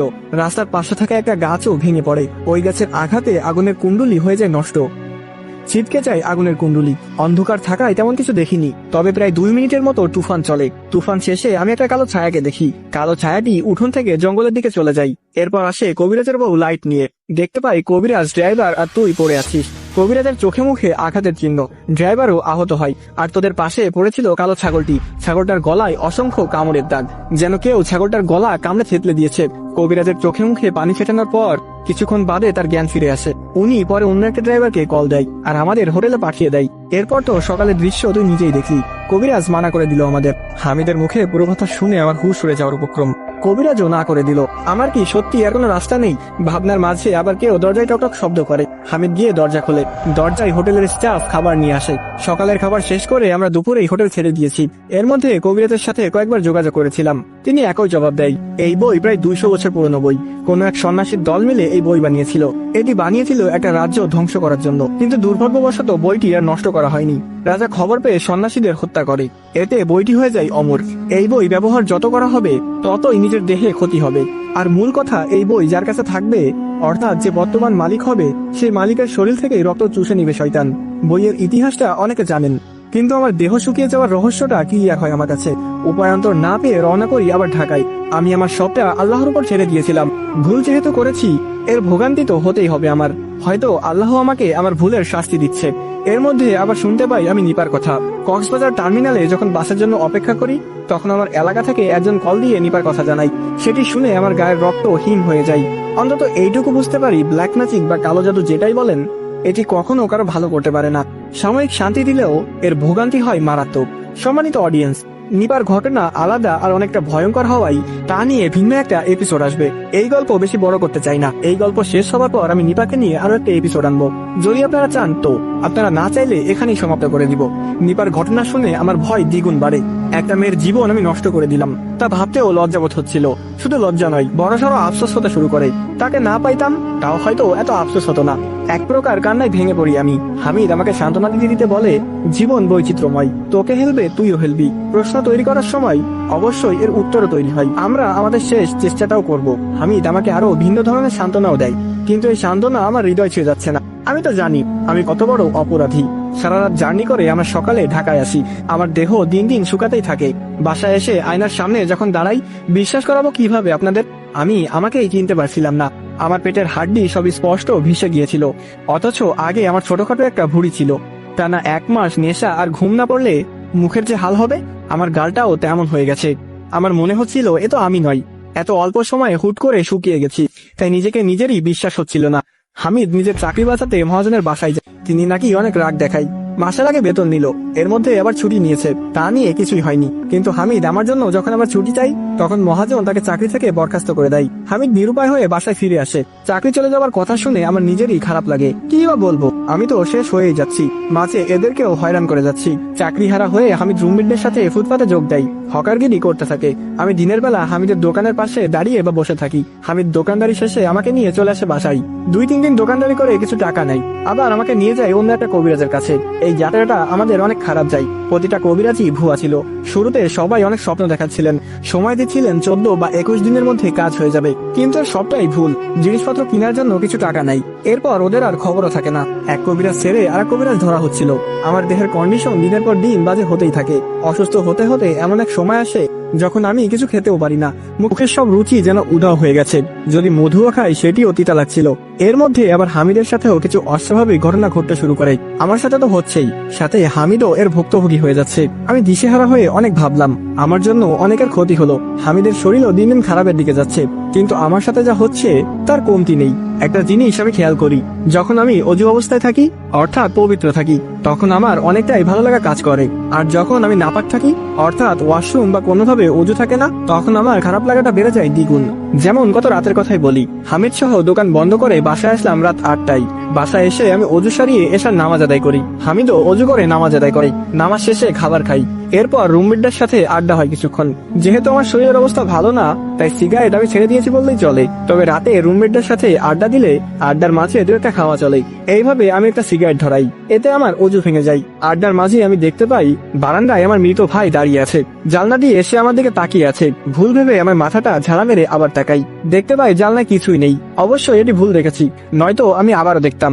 আড্ডার ফাঁকে রুমমেট জুয়েল ভাই উঠে দাঁড়াই। উনি চলে যায় ওয়াশরুমের দিকে। আমি বাকিদের সাথে আড্ডায় মেতেছিলাম। খানিকটা বাদে জুয়েল এক চিৎকার দিয়ে ওঠে। আমি সাথে সাথে বসা থেকে উঠে সেদিকে দৌড় লাগাই। আমার সাথে সাথে বাকিরাও দৌড়ে আসে। আমি ওয়াশরুমের সামনে এসে দেখি দরজা খোলা। ভিতরে প্রবেশ করতেই যাব তখন হামিদ সহ সবাই আমাকে জড়িয়ে ধরে বলে, রাফি থাম, কই যাচ্ছিস সেইভাবে? সবার কথা শুনে আমি পেছনে ঘুরে তাকাই। দেখতে পাই জুয়েল সহ বাকিরা আমাকে ধরে টানাটানি করছে। অবাক হয়ে আমি ওদের বলি, জুয়েল তুই এখানে? চিৎকার দিয়েছে কে তাহলে? আমার কথা শুনে হামিদ সবটা বুঝে নাই। আমাকে নিয়ে চলে যায় রুমে।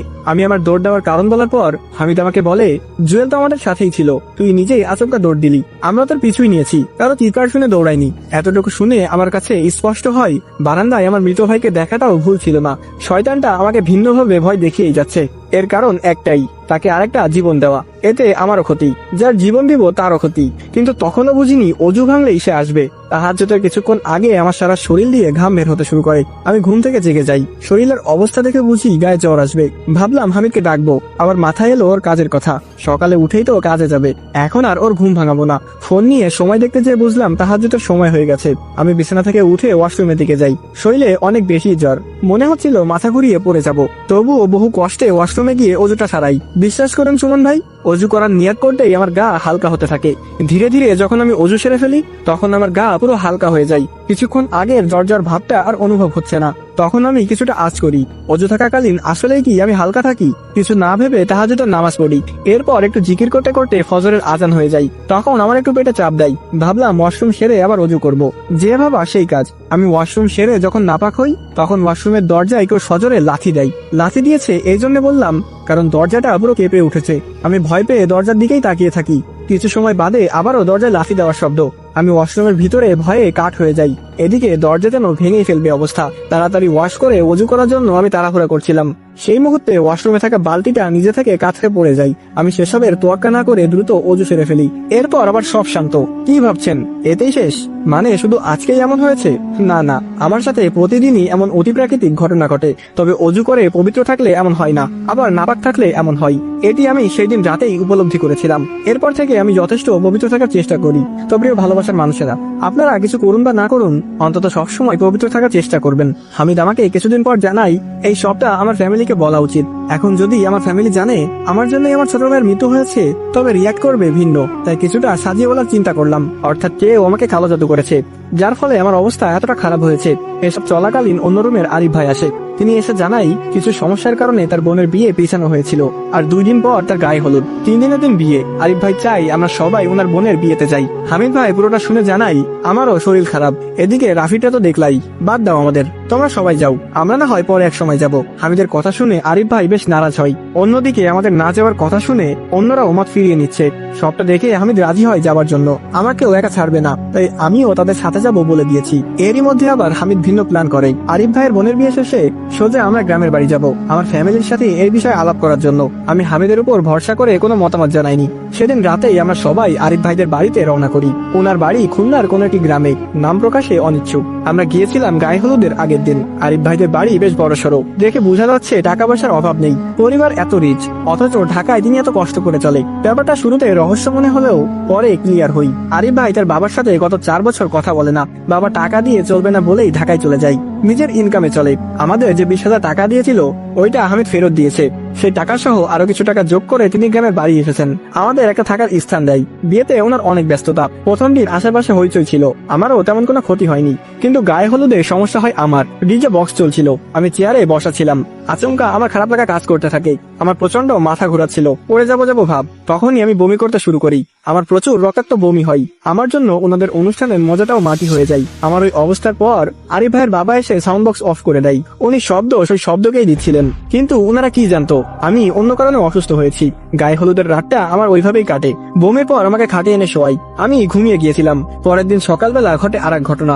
আমি শোয়া থেকে কোনোভাবেই উঠতে পারছিলাম না। অনেক নড়াচড়া করে যাচ্ছিলাম, কিন্তু বিছানা থেকে উঠার শক্তি আমার নেই। কিছুক্ষণ নিজের সাথে যুদ্ধ করার পর দেখি আমার রুম থেকে কিছু একটা জানালা দিয়ে বেরিয়ে গেল। আমি তা স্পষ্ট দেখিনি, তবে মনে হলো একটা কালো ধোঁয়া বেরিয়েছে। ওদিকটা তাকানোর মধ্যেই হামিদ এসে দরজা খোলে। হামিদের সাথে বাকিরাও আসে। হামিদ রুমে এসে হাসতে হাসতে বলে, কিরে উঠে গেছিস, চল নাস্তা করবি। ওদের দেখে বোঝা যাচ্ছে এতক্ষণ বাহিরে মজা করছিল হয়তো। আরিফ ভাই সহ সবাই এসে রুমে সিগারেট ধরাই। হামিদ আমার হাতেও একটা দেয়। আমি খাবো না বলে উঠার চেষ্টা করি, কিন্তু এইবার আমার কষ্ট হয়নি। খুব সহজেই উঠতে পারি। বালিশটা পিঠের নিচে দিতেই যাব, তখন দেখতে পাই বইটি। অর্থাৎ বইটা এতক্ষণ আমার বালিশের নিচেই ছিল, অথচ আমরা এটিকে ঢাকায় ফেলে এসেছিলাম। বালিশটি পিঠের নিচে দিতে যাব তখনই আমি দেখতে পাই বইটি, অর্থাৎ বইটা এতক্ষণ আমার বালিশের নিচেই ছিল, অথচ আমরা এটিকে ঢাকায় ফেলে এসেছিলাম। বইটি দেখে রুমের বাকি সদস্যরাও ভয় পেয়ে যায়। হামিদ কর্কশ্বরে বলে, আমি এইটা আগে সন্দেহ করেছিলাম, এমন কিছু হতোই, গতকাল রাতেও আমার সাথে ঘটেছে। হামিদের প্রশ্নে আমি বলে উঠি, কি হয়েছিল গতকাল রাতে? এরপর হামিদের সাথে ঘটে যাওয়া ভয়ঙ্কর ঘটনাটি শেয়ার করে। হামিদের সাথে কি হয়েছিল তা জানতে হলে আপনাদের অপেক্ষা করতে হবে এই গল্প শেষ হওয়া পর্যন্ত। এই গল্প শেষ হওয়ার পর আমি আরো একটি গল্প আনবো, যে গল্পটির নাম দেওয়া হয়েছে কালো জাদু। এই কালো জাদু গল্পে হামিদ নিঃস্বার্থভাবে সাহায্য করতে গিয়ে কতটা ভয়ের সম্মুখীন হয়েছিল এবং নিপার সাথে আসলে কি হয়েছিল তা খুব সুন্দরভাবে বিশ্লেষণ করা হয়েছে। তো যারা হামিদ এবং নিপার সম্পর্কে জানতে চান তারা কমেন্টে কালো জাদু গল্প চাই লিখে কমেন্ট করুন। আমি কালো জাদু গল্প তখনই আনবো যখন আপনারা বেশি বেশি করে কমেন্ট করবেন। তো যারা হামিদ ভাইয়ের ব্যাপারে জানতে আগ্রহী এবং নিপার ব্যাপারে জানতে আগ্রহী তারা কমেন্ট করুন। হামিদের মুখে শুরু থেকে শেষ অব্দি শুনে আমার গা শিউরে ওঠে। শুধু আমার সাথেই এমনটি ঘটেনি, হামিদের সাথেও ঘটেছে। যাই হোক, আপাতত আমরা এটি থেকে বাঁচার উপায় খুঁজে যাচ্ছিলাম। বিয়ের অনুষ্ঠান শেষ করে আমরা চলে যাই গ্রামে। ব্যাগে ছিল সেই বইটি, যেহেতু ওটা পিছুই নিয়েছিল তাই সাথে নিয়ে নিলাম। এদিকে হামিদ আবার রায়হানের ব্যাপারে জানতে চাই। আমার মনে আছে শুরুতে রায়হান বলেছিল কাজ শেষে তার বই তাকে ফেরত দিতে। এবার গ্রামে গিয়ে রায়হানের থেকে একটা উপায় নেওয়া লাগবে। তবে বইকে পিছু চালানোর পর রায়হানকে উত্তম মাধ্যম দিবই দিব। গ্রামে এসে হামিদ তার বাড়ির দিকে রওনা করে। আমি যাই আমার বাড়ির দিকে। রাতে বাজারে দেখা হবে বলে দুইজন দুই দিকে যাই। আমি বাড়ির সামনে আসতেই আমার বাবাকে দেখতে পাই, কাঁধে একটা কোদাল আর ঝুড়ি নিয়ে মাঠে যাচ্ছিলেন। আমাকে দেখে উনি কিছুক্ষণ তাকিয়ে রইলেন, হয়তো চেনা মুখে অচেনার ছাপ দেখতে পাচ্ছেন। মাত্র 2 মাসের ব্যবধানে আমি এতই রোগা হয়ে গেছি যে আমার বাবা আমাকে হয়তো চিনতে পারছিলেন না। তবে পিতা তো কয়েক মুহূর্ত তাকিয়ে থাকার পর এগিয়ে এসে বলে, রাফি। আমার চোখ বেয়ে পানি ঝরতে থাকে নিমেষেই। বাবার চোখেও পানি দেখতে পেয়েছি। বাবা কোদাল আর ঝুড়ি মাটিতে ফেলে দিয়ে আমার কাছে আসে। আমার গালে মুখে হাতিয়ে জিজ্ঞেস করে, তোর এই হাল হলো কিভাবে বাবা? খাওয়া দাওয়া করিসনি? আমি কান্না করতে করতে বাবাকে জড়িয়ে ধরি। বাবার মনে হয়তো তখন নানান প্রশ্ন উকি দিচ্ছিল। বাবাকে জড়িয়ে ধরে শান্ত করার পর আমি ঘরের দিকে নিয়ে আসি। এদিকে আমার মা ঘর থেকে বেরিয়ে আসলেন। উনি আমাকে দেখে চিনতে পারছিলেন না প্রথমে। ধবধবে সাদা চামড়া আমার কালো হয়ে গেছে, চোখ ভিতরে গিয়ে গাল ভেঙেছে অনেক। যে কেউ শক্ত হয়ে যাবে আমি আগেই নিশ্চিত ছিলাম। তবে মা আমাকে কিছুক্ষণ দেখার পর যখন চিনতে পারে তখন তিনি হাওমাও করে কাঁদতে লাগলেন। সব শান্ত হবার পর মা বাবা দুজনেই আমাকে ঘরে নিয়ে বসাই। আমি বাবাকে বলি কলেজে একটা ছেলের সাথে আমার ঝামেলা হয়, পরে সে শত্রুতা সাধন করতে আমাকে কালো জাদু করে। তখন থেকে আমি অসুস্থ হয়ে থাকি, আর এই বই আমার পিছু নিয়েছে। যেখানেই যাই সেখানেই চলে আসে। এই বলে আমি বইটা দেখাই। বাবা বইটা হাতে নিয়ে বলে, এইটার সাথে সাথে আসে? আমি কর্কশ্বরে বললাম, হ্যাঁ বাবা। কিভাবে চলে আসে আমিও জানি না। আমার কথা শেষ না হতেই আমার মা বলে, কিন্তু এইটা তো আমি আগেও দেখেছিলাম কোথাও। কোথায় যেন দেখেছিলাম? মায়ের কথা শুনে আমার গলা শুকিয়ে যায়। আমার মনেও ছিল না ঢাকা যাবার সময় মা এই বই নিজের হাতেই আলমারিতে রেখেছিলেন। ধরা খাবার আগেই আমি জানাই, তোমার মনে নেই ঢাকা যাবার আগে এই বই আমার সাথে গ্রামে এসেছিল, তুমি এটি আলমারিতে রেখে দিয়েছিলে। আমি ভেবেছি একাই নষ্ট করতে পারবো এসব, কিন্তু দিন দিন এই বই আমাকে যন্ত্রণা দিচ্ছিল বেশি, তাই আপনাদের কাছে চলে এসেছি। আমাকে বাঁচান বাবা। আমার বাবা আমার পুরো কথা শুনে জানান, আমাদের এলাকায় রহিম কবিরাজের সাথে দেখা করব, উনি কিছু একটা করতে পারবে। তুই আগে কিছু খেয়ে নে বাবা। আমার ছেলেটা শুকিয়ে গেছে। বাবা আমাকে হাত মুখ ধোয়ার জন্য বলে। আমি হাত মুখ ধুয়ে খাবার খেয়ে নেই। দুপুরবেলা বাবা আমাকে নিয়ে রওনা করে রহিম কবিরাজের বাড়ি। ছোট ভাইয়ের বাইক চালিয়ে আমরা কবিরাজের বাড়ি যাই। আমার হাতে সেই বই। কবিরাজ উঠোনে কদু গাছের লতা পরিষ্কার করছিলেন। রাস্তা থেকে কবিরাজকে স্পষ্ট দেখা যাচ্ছিল। আমরা ওনার বাড়িতে পা রাখতেই কবিরাজ আচমকা মাথা ঘুরিয়ে আমাদের দিকে তাকান। আমাকে আর বাবাকে দেখে কবিরাজ নিজেই দৌড়ে এসে বলেন, আরে রাফি তুই? এইটুকু বলে কবিরাজ আরো কিছু বলতো, কিন্তু বাবার দিকে তাকিয়ে আর বলেনি। কবিরাজ কথা ঘুরিয়ে আবার বলে, এইদিকে আয় আমার সাথে। এ বলে কবিরাজ আমার হাত ধরে ওনার ঘরে নিয়ে যায়। বাবাকে বারান্দায় দাঁড়াতে বলে কবিরাজ ঘরের দরজা বন্ধ করে দেয়। ঘরে নিয়ে গিয়ে কবিরাজ আমাকে বলে, কেন শুধু শুধু এসব করতে গিয়েছিলি? ওই রায়হানকে আমি আমার বাড়ি থেকে তাড়িয়েছি 1 বছর আগেই। হারামি কবিরাজ শিখতে এসে সেই সুযোগে কালো জাদু করতো। বংশের শত্রুতা মেটাতে আমাকে বলেছিল কালো জাদু করতে। আমি করিনি, কিন্তু বুঝিনি রায়হান পৃথিবীর সবচেয়ে ভয়ঙ্কর কালো জাদুর বই সংগ্রহ করে নিবে। নিপার মা বাবার সাথে আমার কথা হয়েছে। নিপাকে ব্ল্যাক ম্যাজিক যে তুই করেছিস সেটাও আমি জানি, আর কার কার প্রাণ সংশয় করেছিস তাও জানি, কিন্তু তুই এইটা জানিস না, রায়হান তোর জীবন উৎসর্গ করেই তোকে মালিক বানিয়েছে। মানে রায়হান তার শত্রুতা মিটিয়ে বইটা তোর ঘাড়ে তুলেছে, তোর জীবন উৎসর্গ করেই, যাতে তুই মরে যাস আর রায়হানের নাম না আসে। কবিরাজের মুখে পুরো কথা শুনে আমার মাথায় বাজ ভেঙে পড়ে। রায়হান ইচ্ছা করেই আমাকে ফাঁসিয়েছিল। আমি রাগে বসা থেকে উঠে বলি, আমি মরার আগে রায়হানকে খুন করব। আমার কথা শুনে কবিরাজ জানাই লাভ নেই। রায়হান এলাকা ছেড়েছে 2 মাস আগেই, ওর তো বাপ মা নেই। তুই জানিস সব চাচারা কতটা অন্যায় করেছে তাদের সাথে? জায়গা জমির লোভে রায়হানের মা বাবাকে বান মেরেছিল, যার কারণে রায়হান ছোটবেলাতেই মা বাবা হারাই। ভুল বুঝতে পারে ওরা রায়হানকে লালন পালন করে। সেই রায়হান চাচাদের কালো জাদু করে প্রতিশোধ নিল। কেউ না জানলেও আমি সব জানি, কিন্তু রায়হানকে কবিরাজি বিদ্যা আমি শিখিয়েছিলাম। আমার উপরে বিপদ আসতো যদি সত্যটা বলতাম, তাই সেটা গোপন রাখতে বাধ্য। চলে আসি বাড়িতে, আমার মাথা ঘুরঘুর করছে। বাবা বহুবার জিজ্ঞেস করেছে, কিরে কবিরাজ কি বললো? বাবাকে 6 নয় বুঝিয়ে আমি সবটা এড়িয়ে যাই। বাড়ি আসতে আসতে হয়ে যায় সন্ধ্যা। আমি ধরেই নিয়েছি আমার মৃত্যু অনিবার্য। শয়তান আমার ইচ্ছা পূরণ করে আমার জীবন কেড়ে নিচ্ছিল, আর আমি মাঝখানে কতগুলো পাপ করে ফেললাম। এই শয়তান আসলেই ধোঁকাবাজ। তাদের ধোকার কাছে মানুষ হার মানতে বাধ্য। ঘরে ঢুকতে ঢুকতে আমার মাথা ঝিনঝিন শুরু করে। পকেট থেকে ফোন বের করার পর দেখি টেকনাফের সেই হিন্দু কবিরাজের কল।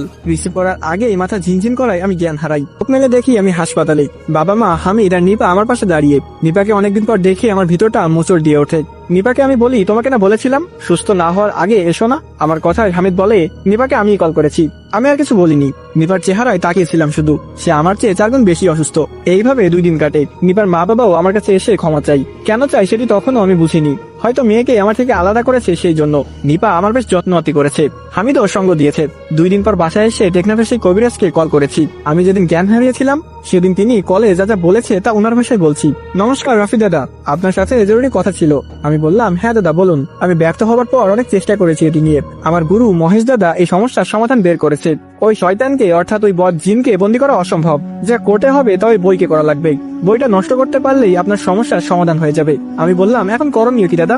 সে বলে, আপনি কাল বা পরশু আমাকে কল দিন। আমি ওস্তাদের সাথে আরো কিছু আলোচনা করছি। ততক্ষণে আপনি এরপরেই জ্ঞান হারিয়েছিলাম। 2 দিন পর এখন আবার ওনাকে কল করেছি। কল ছিল লাউড স্পিকারে। কল রিসিভ করে কবিরাজ জানাই, সবার হইচই শুনে আমি বুঝেছি কি হয়েছিল আপনার। আপনি টেকনাফ আসতে পারবেন? কবিরাজের কথা শুনে আমি হামিদের দিকে তাকাই। সাথে নিপা আর তার পরিবারও ছিল। হামিদ আমাকে ইশারায় বলে হ্যাঁ বলার জন্য। আমি সম্মতি জানাতেই কবিরাজ আমাকে বলে, পুরো 1 সপ্তাহের জন্য আসুন। 1 সপ্তাহ আপনি আমার কাছে থাকবেন। সাথে আপনার বন্ধু বা পরিবারের বেজোড় লোক আনুন। অর্থাৎ আপনি বাদে আপনার সাথে 1 জন, 3 জন, 5 জন এরকম বেজোড় সংখ্যার লোক আনবেন। টাকা পয়সা অনেক লাগবে। কম হলেও 50,000 টাকা খরচ হবে। পারবেন আপনি? আমি আবারও হামিদের দিকে তাকাই। হামিদের আগে আমার বাবা হ্যাঁ বলতে বলে। আমি বাবার দিকে তাকিয়ে কবিরাজকে সম্মতি জানাই। কবিরাজ আবার বলেন, ঠিক আছে, আগামীকাল রওনা করুন। পরশুদিন বিকালে আপনার কাজ শুরু করব। চাইলে আগামীকাল রাতেও রওনা করতে পারেন। এ বলে কবিরাজ কল কেটে দেন। আমার পরিবারের সবাই চিন্তিত হন টাকা নিয়ে। তখন নিপার বাবা জানান, আপনাদের যদি আপত্তি না থাকে জামাইয়ের চিকিৎসার খরচ আমি বহন করতে চাই। উনার মুখে জামাই ডাক শুনে আমার অন্তর শীতল হয়ে যায়। মনে হচ্ছিল সবটাই স্বপ্ন। নিপার বাবার কথা শুনে আমার বাবা হয়তো মানা করতে চেয়েছে। বাবাকে থামিয়ে নিপার মা বলেন, দয়া করে না করবেন না বিয়াই। চিকিৎসার পর ওদের তো এমনিতেই বিয়ে হবে। তখন রাফি আমার ছেলের মতোই। আমরা এটা আমাদের জামাইকে না, আমাদের ছেলের জন্যই দিচ্ছি। আপনার ক্ষেতের অবস্থা খুব একটা ভালো না, এই দায়িত্বটা আমাদের দিন। ওনাদের অনুরোধের মূল কারণ আমি তখনও জানতাম না, জেনেছি পরেই। নিপা অসুস্থ হলেও আমার খেদমত খুব বেশি করেছে। উঠোনে আমার মা বাবা নিপার পরিবার বসে আড্ডা দিচ্ছে। সাথে হামিদও আছে। আমি আর নিপা ঘরের মধ্যে ছিলাম। কি যেন মনে করে আচমকা নিপা আমার বুকে শুয়ে পড়ে। আমাকে শক্ত করে জড়িয়ে ধরে কান্না করতে থাকে। আমি তো ভাই পুরুষ মানুষ, সব কান্না ভিতরেই করি আমার ছাড়া। নিপাকে সান্ত্বনা দেওয়ার জন্য ওর মাথায় হাত বুলাই। আচমকা নিপা আমার চোখে মুখে চুমু লেগে দিতে শুরু করে। আমি চুপি সরে জানাই, কেউ এসে গেলে কি ভাববে। আমার কথা শুনে নিপা উঠে যায়। এরপর দরজা বন্ধ করে আমার উপরে উঠে। এরপর কিছু হয়েছে আমি তা উল্লেখ করছি না, জরুরি না। আমি নিপার উপর ক্লান্ত হয়ে শুয়েছিলাম। নিপা তখন আমাকে সবটা জানাই। তার মা বাবা আমাকে সুস্থ করলে নিপা অসুস্থ হয়ে যাবে। ওনারা সবটা জানেন। আমার জন্য নিপার চাচাতো ভাই আর আমার ভাই যে মৃত্যুবরণ করেছে সবটাই ওনারা জানেন। কিভাবে জানেন তা বলা হবে কালো জাদু গল্পে। তো আমি কিন্তু কালো জাদু গল্প তখনই আনবো যখন আপনারা বেশি বেশি কমেন্ট করবেন, কারণ আপনাদের প্রতিটি লাইক এবং কমেন্ট আমাকে পরবর্তী ভিডিও বানাতে উৎসাহিত করে। নিপার মুখে সবটা জেনে আমি নিজেই ভয় পেয়ে যাই। এতক্ষণে বুঝতে পারি ওই রহিম কবিরাজ কিভাবে সবকিছু বুঝলো। নিপার কোনো দোষ দেওয়ার শক্তি আমার নেই। আমি যদি একটু সতর্ক থাকতাম তবে হয়তো এমন একটি ঘটনার সম্মুখীন হতাম না। রাতে খাবার শেষে নিপারা চলে যায় তাদের বাড়িতে।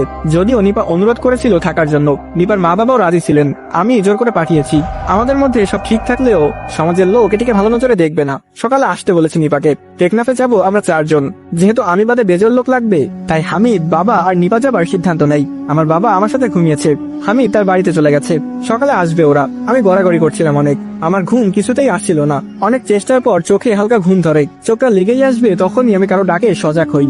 চোখ মেলে তাকিয়ে দেখি একটা কালো কুচকুচে ব্যক্তি আমার বুকের উপর বসে আছে। আমার রুমে লাইট জ্বলছে। আমি স্পষ্ট দেখতে পাচ্ছিলাম তার সারা দেহ আর মুখ কালো, চোখটাও কালো, মুখ বন্ধ ছিল, তাই বুঝিনি কিছু। তার চোখ আর আমার চোখ ধাক্কা খেতেই কালো অভয়ব আমাকে সজোরে থাপ্পড় দেয়। লাফ দিয়ে আমি ঘুম থেকে জেগে যাই। আমার নড়াই বাবাও জেগে যান।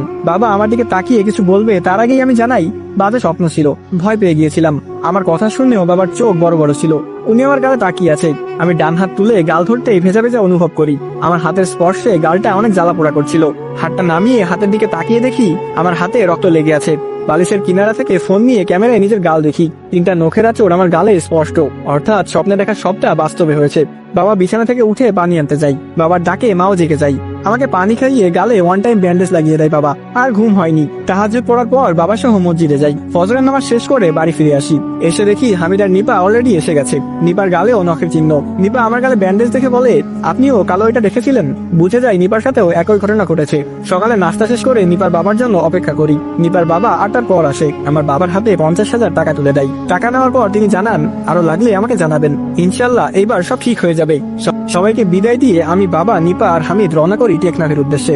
ব্যাগে নিয়ে নিলাম সেই কালো জাদুর অভিশপ্ত বইটি। বাসের 2 সিটে আমি আর নিপা বসি, আর 2 সিটে হামিদ আর বাবা বসেন। এই জার্নিটা যেমন প্রশান্তের ছিল, ঠিক তেমনই যন্ত্রণা দিয়েছিল। আসুন জেনে নেই জার্নির বিষয়টা।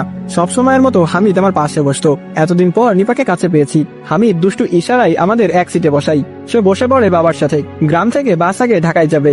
ঢাকা সাইদাবাদ থেকে বাস চেঞ্জ করে আবার কক্সবাজার যাব। Long journey. বাস চলছিল বাসের মতো। নিপা আমার কাঁধে মাথা রেখে বসে আছে। ওর স্পর্শে আমার সব কষ্ট যেন মুছে যায়। আধা ঘন্টার মতো বা যেতে না যেতে আচমকা ব্রেক করে।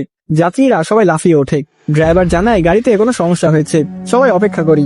ড্রাইভার আর হেল্পার বাসের বাইরে দাঁড়িয়ে কি যেন করে যাচ্ছিল। আমাদের অপেক্ষার প্রহর যেন শেষ হচ্ছিল না। এদিকে দিন পার হয়ে গেলে ঝামেলা।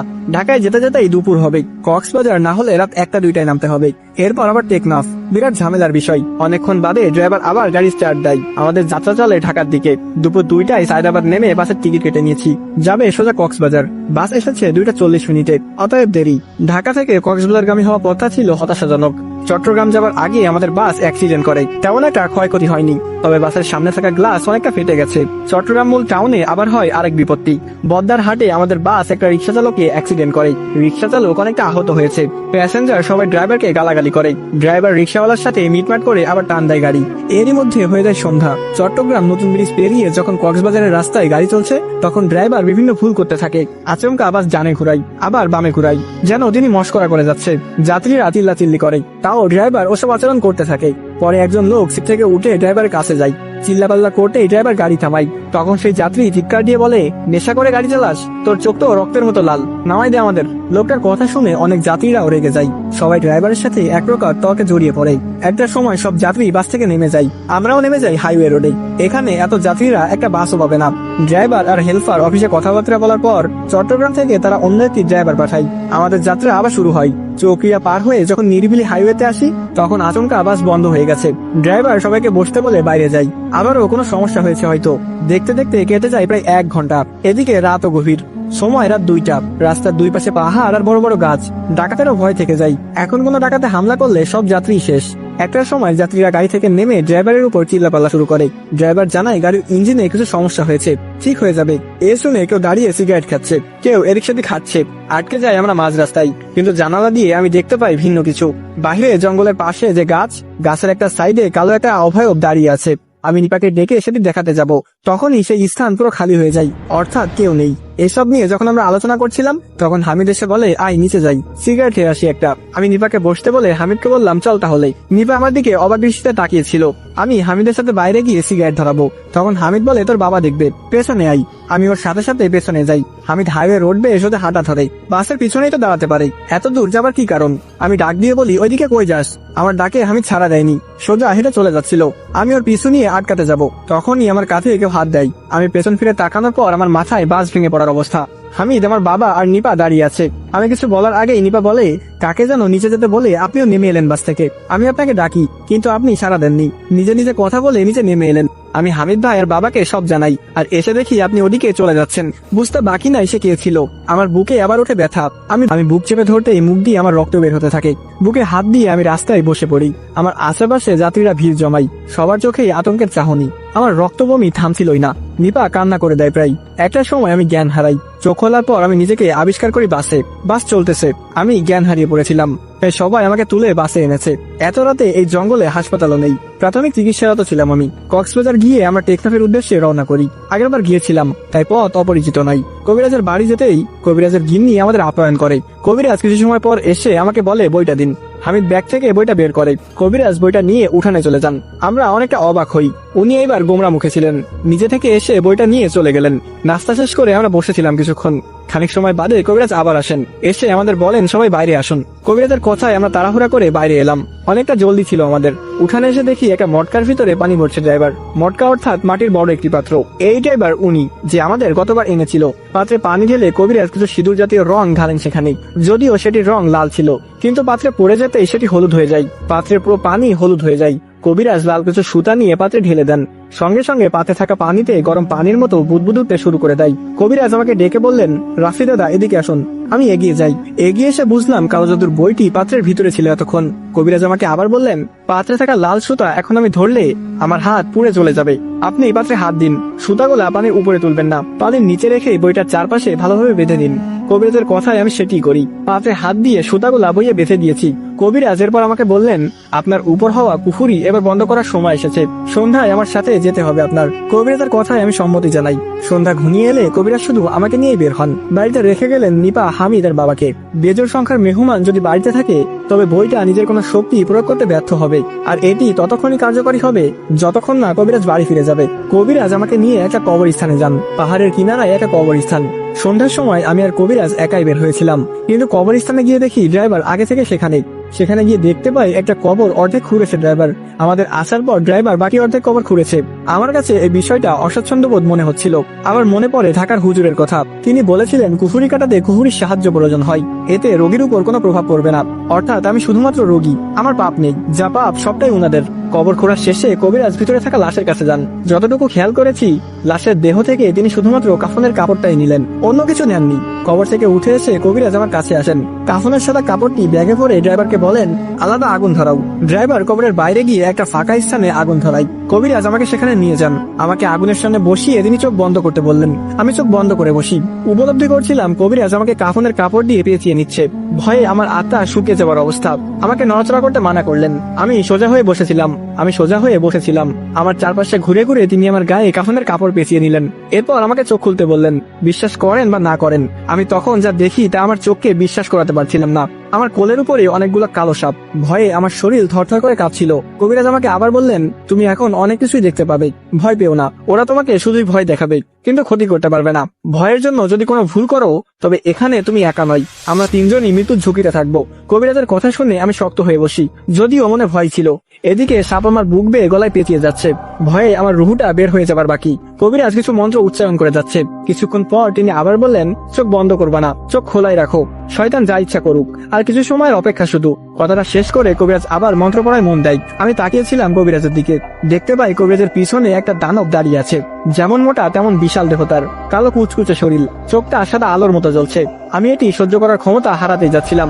তখন কবিরাজ আবার বলেন, আমরা কেউ তোমাকে ধরবো না, তোমার গায়ে অনেক সাপ দেখতে পাচ্ছ তুমি। কবিরাজের প্রশ্নে আমি বলি, হ্যাঁ, আমার গলাতেও জড়িয়ে আছে। কবিরাজ আবার বললেন, সবগুলা সাপ হাতে ধরে ধরে কাফনের কাপড়ে পেঁচিয়ে রাখবা। তুমি নিজে নিজে কাফনের কাপড় খোলো। আমি কাপড় ধীরে ধীরে খুলি। সাপগুলো আমাকে জানো কামড়াতে তাড়াহুড়া করে যাচ্ছে। কবিরাজের কথা মতো কাপড় খুলে আমি সাপগুলোকে কাপড়ে রাখতে শুরু করি। রবারের মতো সাপের দেহ। আমার যেমন ভয় হচ্ছিল তেমনই নিজেকে বাঁচানোর যুদ্ধ করছি। মোট 5-6টা সাপ হবে। সবগুলোকে কাপড়ে বেঁধে আমি একটা ঝুলি বানাই। তখন কবিরাজের পিছনে থাকা দানবটাকে আর দেখতে পাইনি। এইবার কবিরাজ আমাকে বলে, একা হেঁটে ওই কবরে কাপড়ের ঝুলিটা ফেলে আসো। অনেকে তোমাকে ডাকবে, ধোকা দিবে, তুমি কারো কথাই জবাব দিবে না, আর না তাদের ধোকায় পড়বে। শুধুই একটাই কাজ, কবরে ঝুলিটা ফেলে আসা। কবিরাজের আদেশ শুনে ঝুলিটা নিয়ে আমি কবরের দিকে যেতে থাকি। ড্রাইভার কবরস্থানের বাইরে থেকে আমার পথে একটা লাইট মারে, যাতে আমি স্পষ্ট পথ দেখতে পাই। কবরস্থানে প্রবেশ করতেই নিপা আমাকে ডাক দিয়ে বলে, রাফি, হামিদ ভাইকে ওই শয়তান আক্রমণ করেছে। আমি মনোযোগ সরাতেই যাব, তখন মনে পড়ে ধোকার কথা। এরা ধোকা দিবে, তাছাড়া নিপা কিভাবে জানবে আমরা এখানে আছি? তার মানে এসে নিপা নয়। ধোকা বুঝিয়ে আমি সোজা হাঁটতে থাকি। এর মাঝে আবার বাবা মা অনেকেই আমাকে ডেকেছে। মাঝখানে আবার কবিরাজের কথাও শুনলাম। কবিরাজ আমাকে বলল, আমরা ব্যর্থ হয়ে গেছি, চলে আসো। আমি জানি এইটাও ধোকা, কারণ কবিরাজ বলেছিল আমার কাজ একটাই, শুধুই ঝুলিটা ফেলে আসা। অবশেষে কবরের মধ্যে আমি ঝুলিটা ফেলে দিয়েছি। সাথে সাথে ড্রাইভার দৌড়ে এসে কবরে মাটি দিতে লাগলো। কবিরাজ আমার কাছে এসে আমাকে জানাই, তোমার উপর হওয়া সকল কালো জাদু ধ্বংস হয়েছে। তোমার শরীরের অবস্থা ভালো না, শুধুই ডাক্তারি চিকিৎসার প্রয়োজন। এখন ভালো ভালো খাবার খাও আর সতেজ হও। কবিরাজের কথায় আমি আবার বলি, তাহলে নিপার উপর হওয়া কালো জাদু কখন কাটবেন আপনি? কবিরাজ মুচকি হেসে বলে, তুমি তো মাত্র সব শেষ করলে। নিপার উপরেও এই বই থেকে কালো জাদু করা হয়েছিল। বইকে বন্দি করেছি, আর শয়তানকে তুমি বন্দি করেছো। এই বইয়ের দ্বারা যতজন আক্রান্ত ছিল সবার উপর থেকে এই বিপদ কেটে গেছে। আমি আগামীকাল এই বইটা নিয়ে ইন্ডিয়ায় যাব আমার গুরুর কাছে। তিনি বইটাকে পুরোপুরি নষ্ট করে দিবে। এই যাত্রায় ফিরে আসতে আমার 2 মাস সময় লাগবে। তবে তুমি বিপদ মুক্ত এখন। সম্মানিত অডিয়েন্স, আমার জীবনের এই কালো অধ্যায়ের সাথে আপনারাও যুক্ত ছিলেন। নিজেদের স্বইচ্ছায় আপনারা এসেছেন। আপনারা গল্প শুনেছেন, কোনো বাস্তবতাই কিন্তু গল্পের মতো সুন্দর হয় না। এই গল্পে 80% সত্য রাখা হয়েছে। আমিও আপনাদের স্থানে হলে হয়তো এটিকে বানোয়াট কোনো গল্প বলে চালিয়ে দিতাম, স্বাভাবিক। কিন্তু আমি ভুক্তভোগী। যা যা আমার কল্পনার বাইরে ছিল সেসব পরিস্থিতিতে আমি পড়েছি। কালো জাদু যে কতটা ভয়ঙ্কর তা বুঝেছি। সুমন ভাইকে এবং রিয়াজ ভাইকে ধন্যবাদ। তাদের জন্যই আমি আমার এই কালো অধ্যায়টা আপনাদেরকে জানাতে পেরেছি। রিয়াজ ভাই খুব সুন্দরভাবে আমার গল্পটা লিখেছেন এবং সুমন ভাই খুব সুন্দরভাবে আপনাদের সামনে উপস্থাপন করেছেন। এই ঘটনায় ক্রাইম থাকায় সবকিছুই সত্য নাম ছিল, তবে ঘটনা শতভাগ সত্য। বিশ্বাস করা বা না করা আপনার ব্যাপার। আমি এখন হাসপাতালে চিকিৎসারত অবস্থায় আছি। আমার একটা কিডনিতে পানি জমে ড্যামেজ হয়ে গেছে। শরীরের অবস্থা আগের চেয়ে ভালো, ধীরে ধীরে ঠিক হয়ে যাব। সাথে নিপা আছে, হামিদও আছে, আমার পুরো পরিবার আছে। এত কিছুর পরেও যখন জিতে গেলাম তখন সবকিছু ভুলে যাচ্ছি। আমার সুস্থতার পর আমাদের বিয়ে হবে। সবার কাছে দোয়া চাচ্ছি যাতে আগামী দিনগুলো সুখের হয়। আর সর্বদা সুমন ফায়ার চ্যানেলের সাথেই থাকুন। ভাইয়া, আপনাদের জন্যই ভিডিও বানাই। অবশেষে বলবো, কেউ কোনোদিন ব্ল্যাক ম্যাজিকের চিন্তাও করবেন না, এটি অনেক ভয়াবহ। যারা শিকার হয় তারাই জানে। সবার সুস্থতা কামনা করছি। আল্লাহ হাফেজ। আসসালামু আলাইকুম গাইস, কেমন আছেন সবাই? আশা করি সকলে খুবই ভালো আছেন। তো এখানে শেষ হয়ে যায় কালো জাদুর অভিশপ্ত বই গল্পটি। তো এই পুরো গল্পটি আপনার কাছে কেমন লেগেছে, পুরো গল্প আপনাকে কেমন অনুভূতি দিয়েছে তা আজকে কমেন্ট বক্সে জানিয়ে যান। আর আমি আগে ক্ষমা চেয়ে নিচ্ছি, কারণ আমি জানি এই পুরো গল্প জুড়ে আমি অনেক অনিয়ম করেছি, আপনাদের রেগুলার ভিডিও দিতে পারিনি, যার জন্য আমি আসলে অনেক লজ্জিত। আসলে আমি এখনো স্টুডেন্ট, আমার পড়াশোনা আছে, পাশাপাশি ফ্যামিলি আছে। আমার আব্বুর ব্যবসায় আমার সাহায্য করতে হয়, আর তা বাদেও আমি একটি মোবাইলে ভিডিও করি। যদিও মোবাইলটা অনেক পুরাতন, এই পুরো ভিডিওটাই আমি একটা মোবাইলে করেছি, তো যার কারণে আমার ভিডিও দিতে একটু দেরি হয়ে যায়। তো আপনারা যদি চান তাহলেই কিন্তু আমি রেগুলার হব। তো আমার প্রিয় ভালোবাসার মানুষেরা, এই কালো জাদুর অভিশপ্ত বই গল্প চলাকালীন অনেক লম্বা একটা সময় আপনারা আমার সাথেই ছিলেন, যার কারণে আমি আমার অন্তরের অন্তরস্থল থেকে আপনাদের ভালোবাসা জানাই। আপনারা আমাকে খুবই অল্প সময়ে অনেক বেশি ভালোবাসা দিয়েছেন, যার কারণে আমি আপনাদের কাছে সত্যিই কৃতজ্ঞ। আশা করি এইভাবে আমাকে সাপোর্ট করে যাবেন। আমি আসলে কিছুই চাই না, শুধু আপনাদের একটু ভালোবাসা চাই। আপনারা পাশে থাকলে আমরা একসাথে অনেক দূরে এগিয়ে যাব। তো এই পুরো গল্পটি আপনাকে কেমন অনুভূতি দিয়েছে তা অবশ্যই কমেন্ট করে জানান। এবং যারা গল্প পছন্দ করেন এবং আমাকে ভালোবাসেন তারা অবশ্যই চ্যানেলটি সাবস্ক্রাইব করে দিবেন। যারা টিকটক ফেসবুক থেকে দেখছেন তারা অবশ্যই পেজটি ফলো করে দিবেন। এবং যারা নিপা এবং হামিদের ব্যাপারে জানতে চান তারা কালো জাদু গল্প চাই লিখে কমেন্ট করুন। তো আমার প্রিয় ভালোবাসার মানুষেরা, আজকের মতো এই পর্যন্তই। দেখা হচ্ছে খুব তাড়াতাড়ি নতুন গল্পে। ভালো থাকবেন, সুস্থ থাকবেন। আল্লাহ হাফেজ গাইস।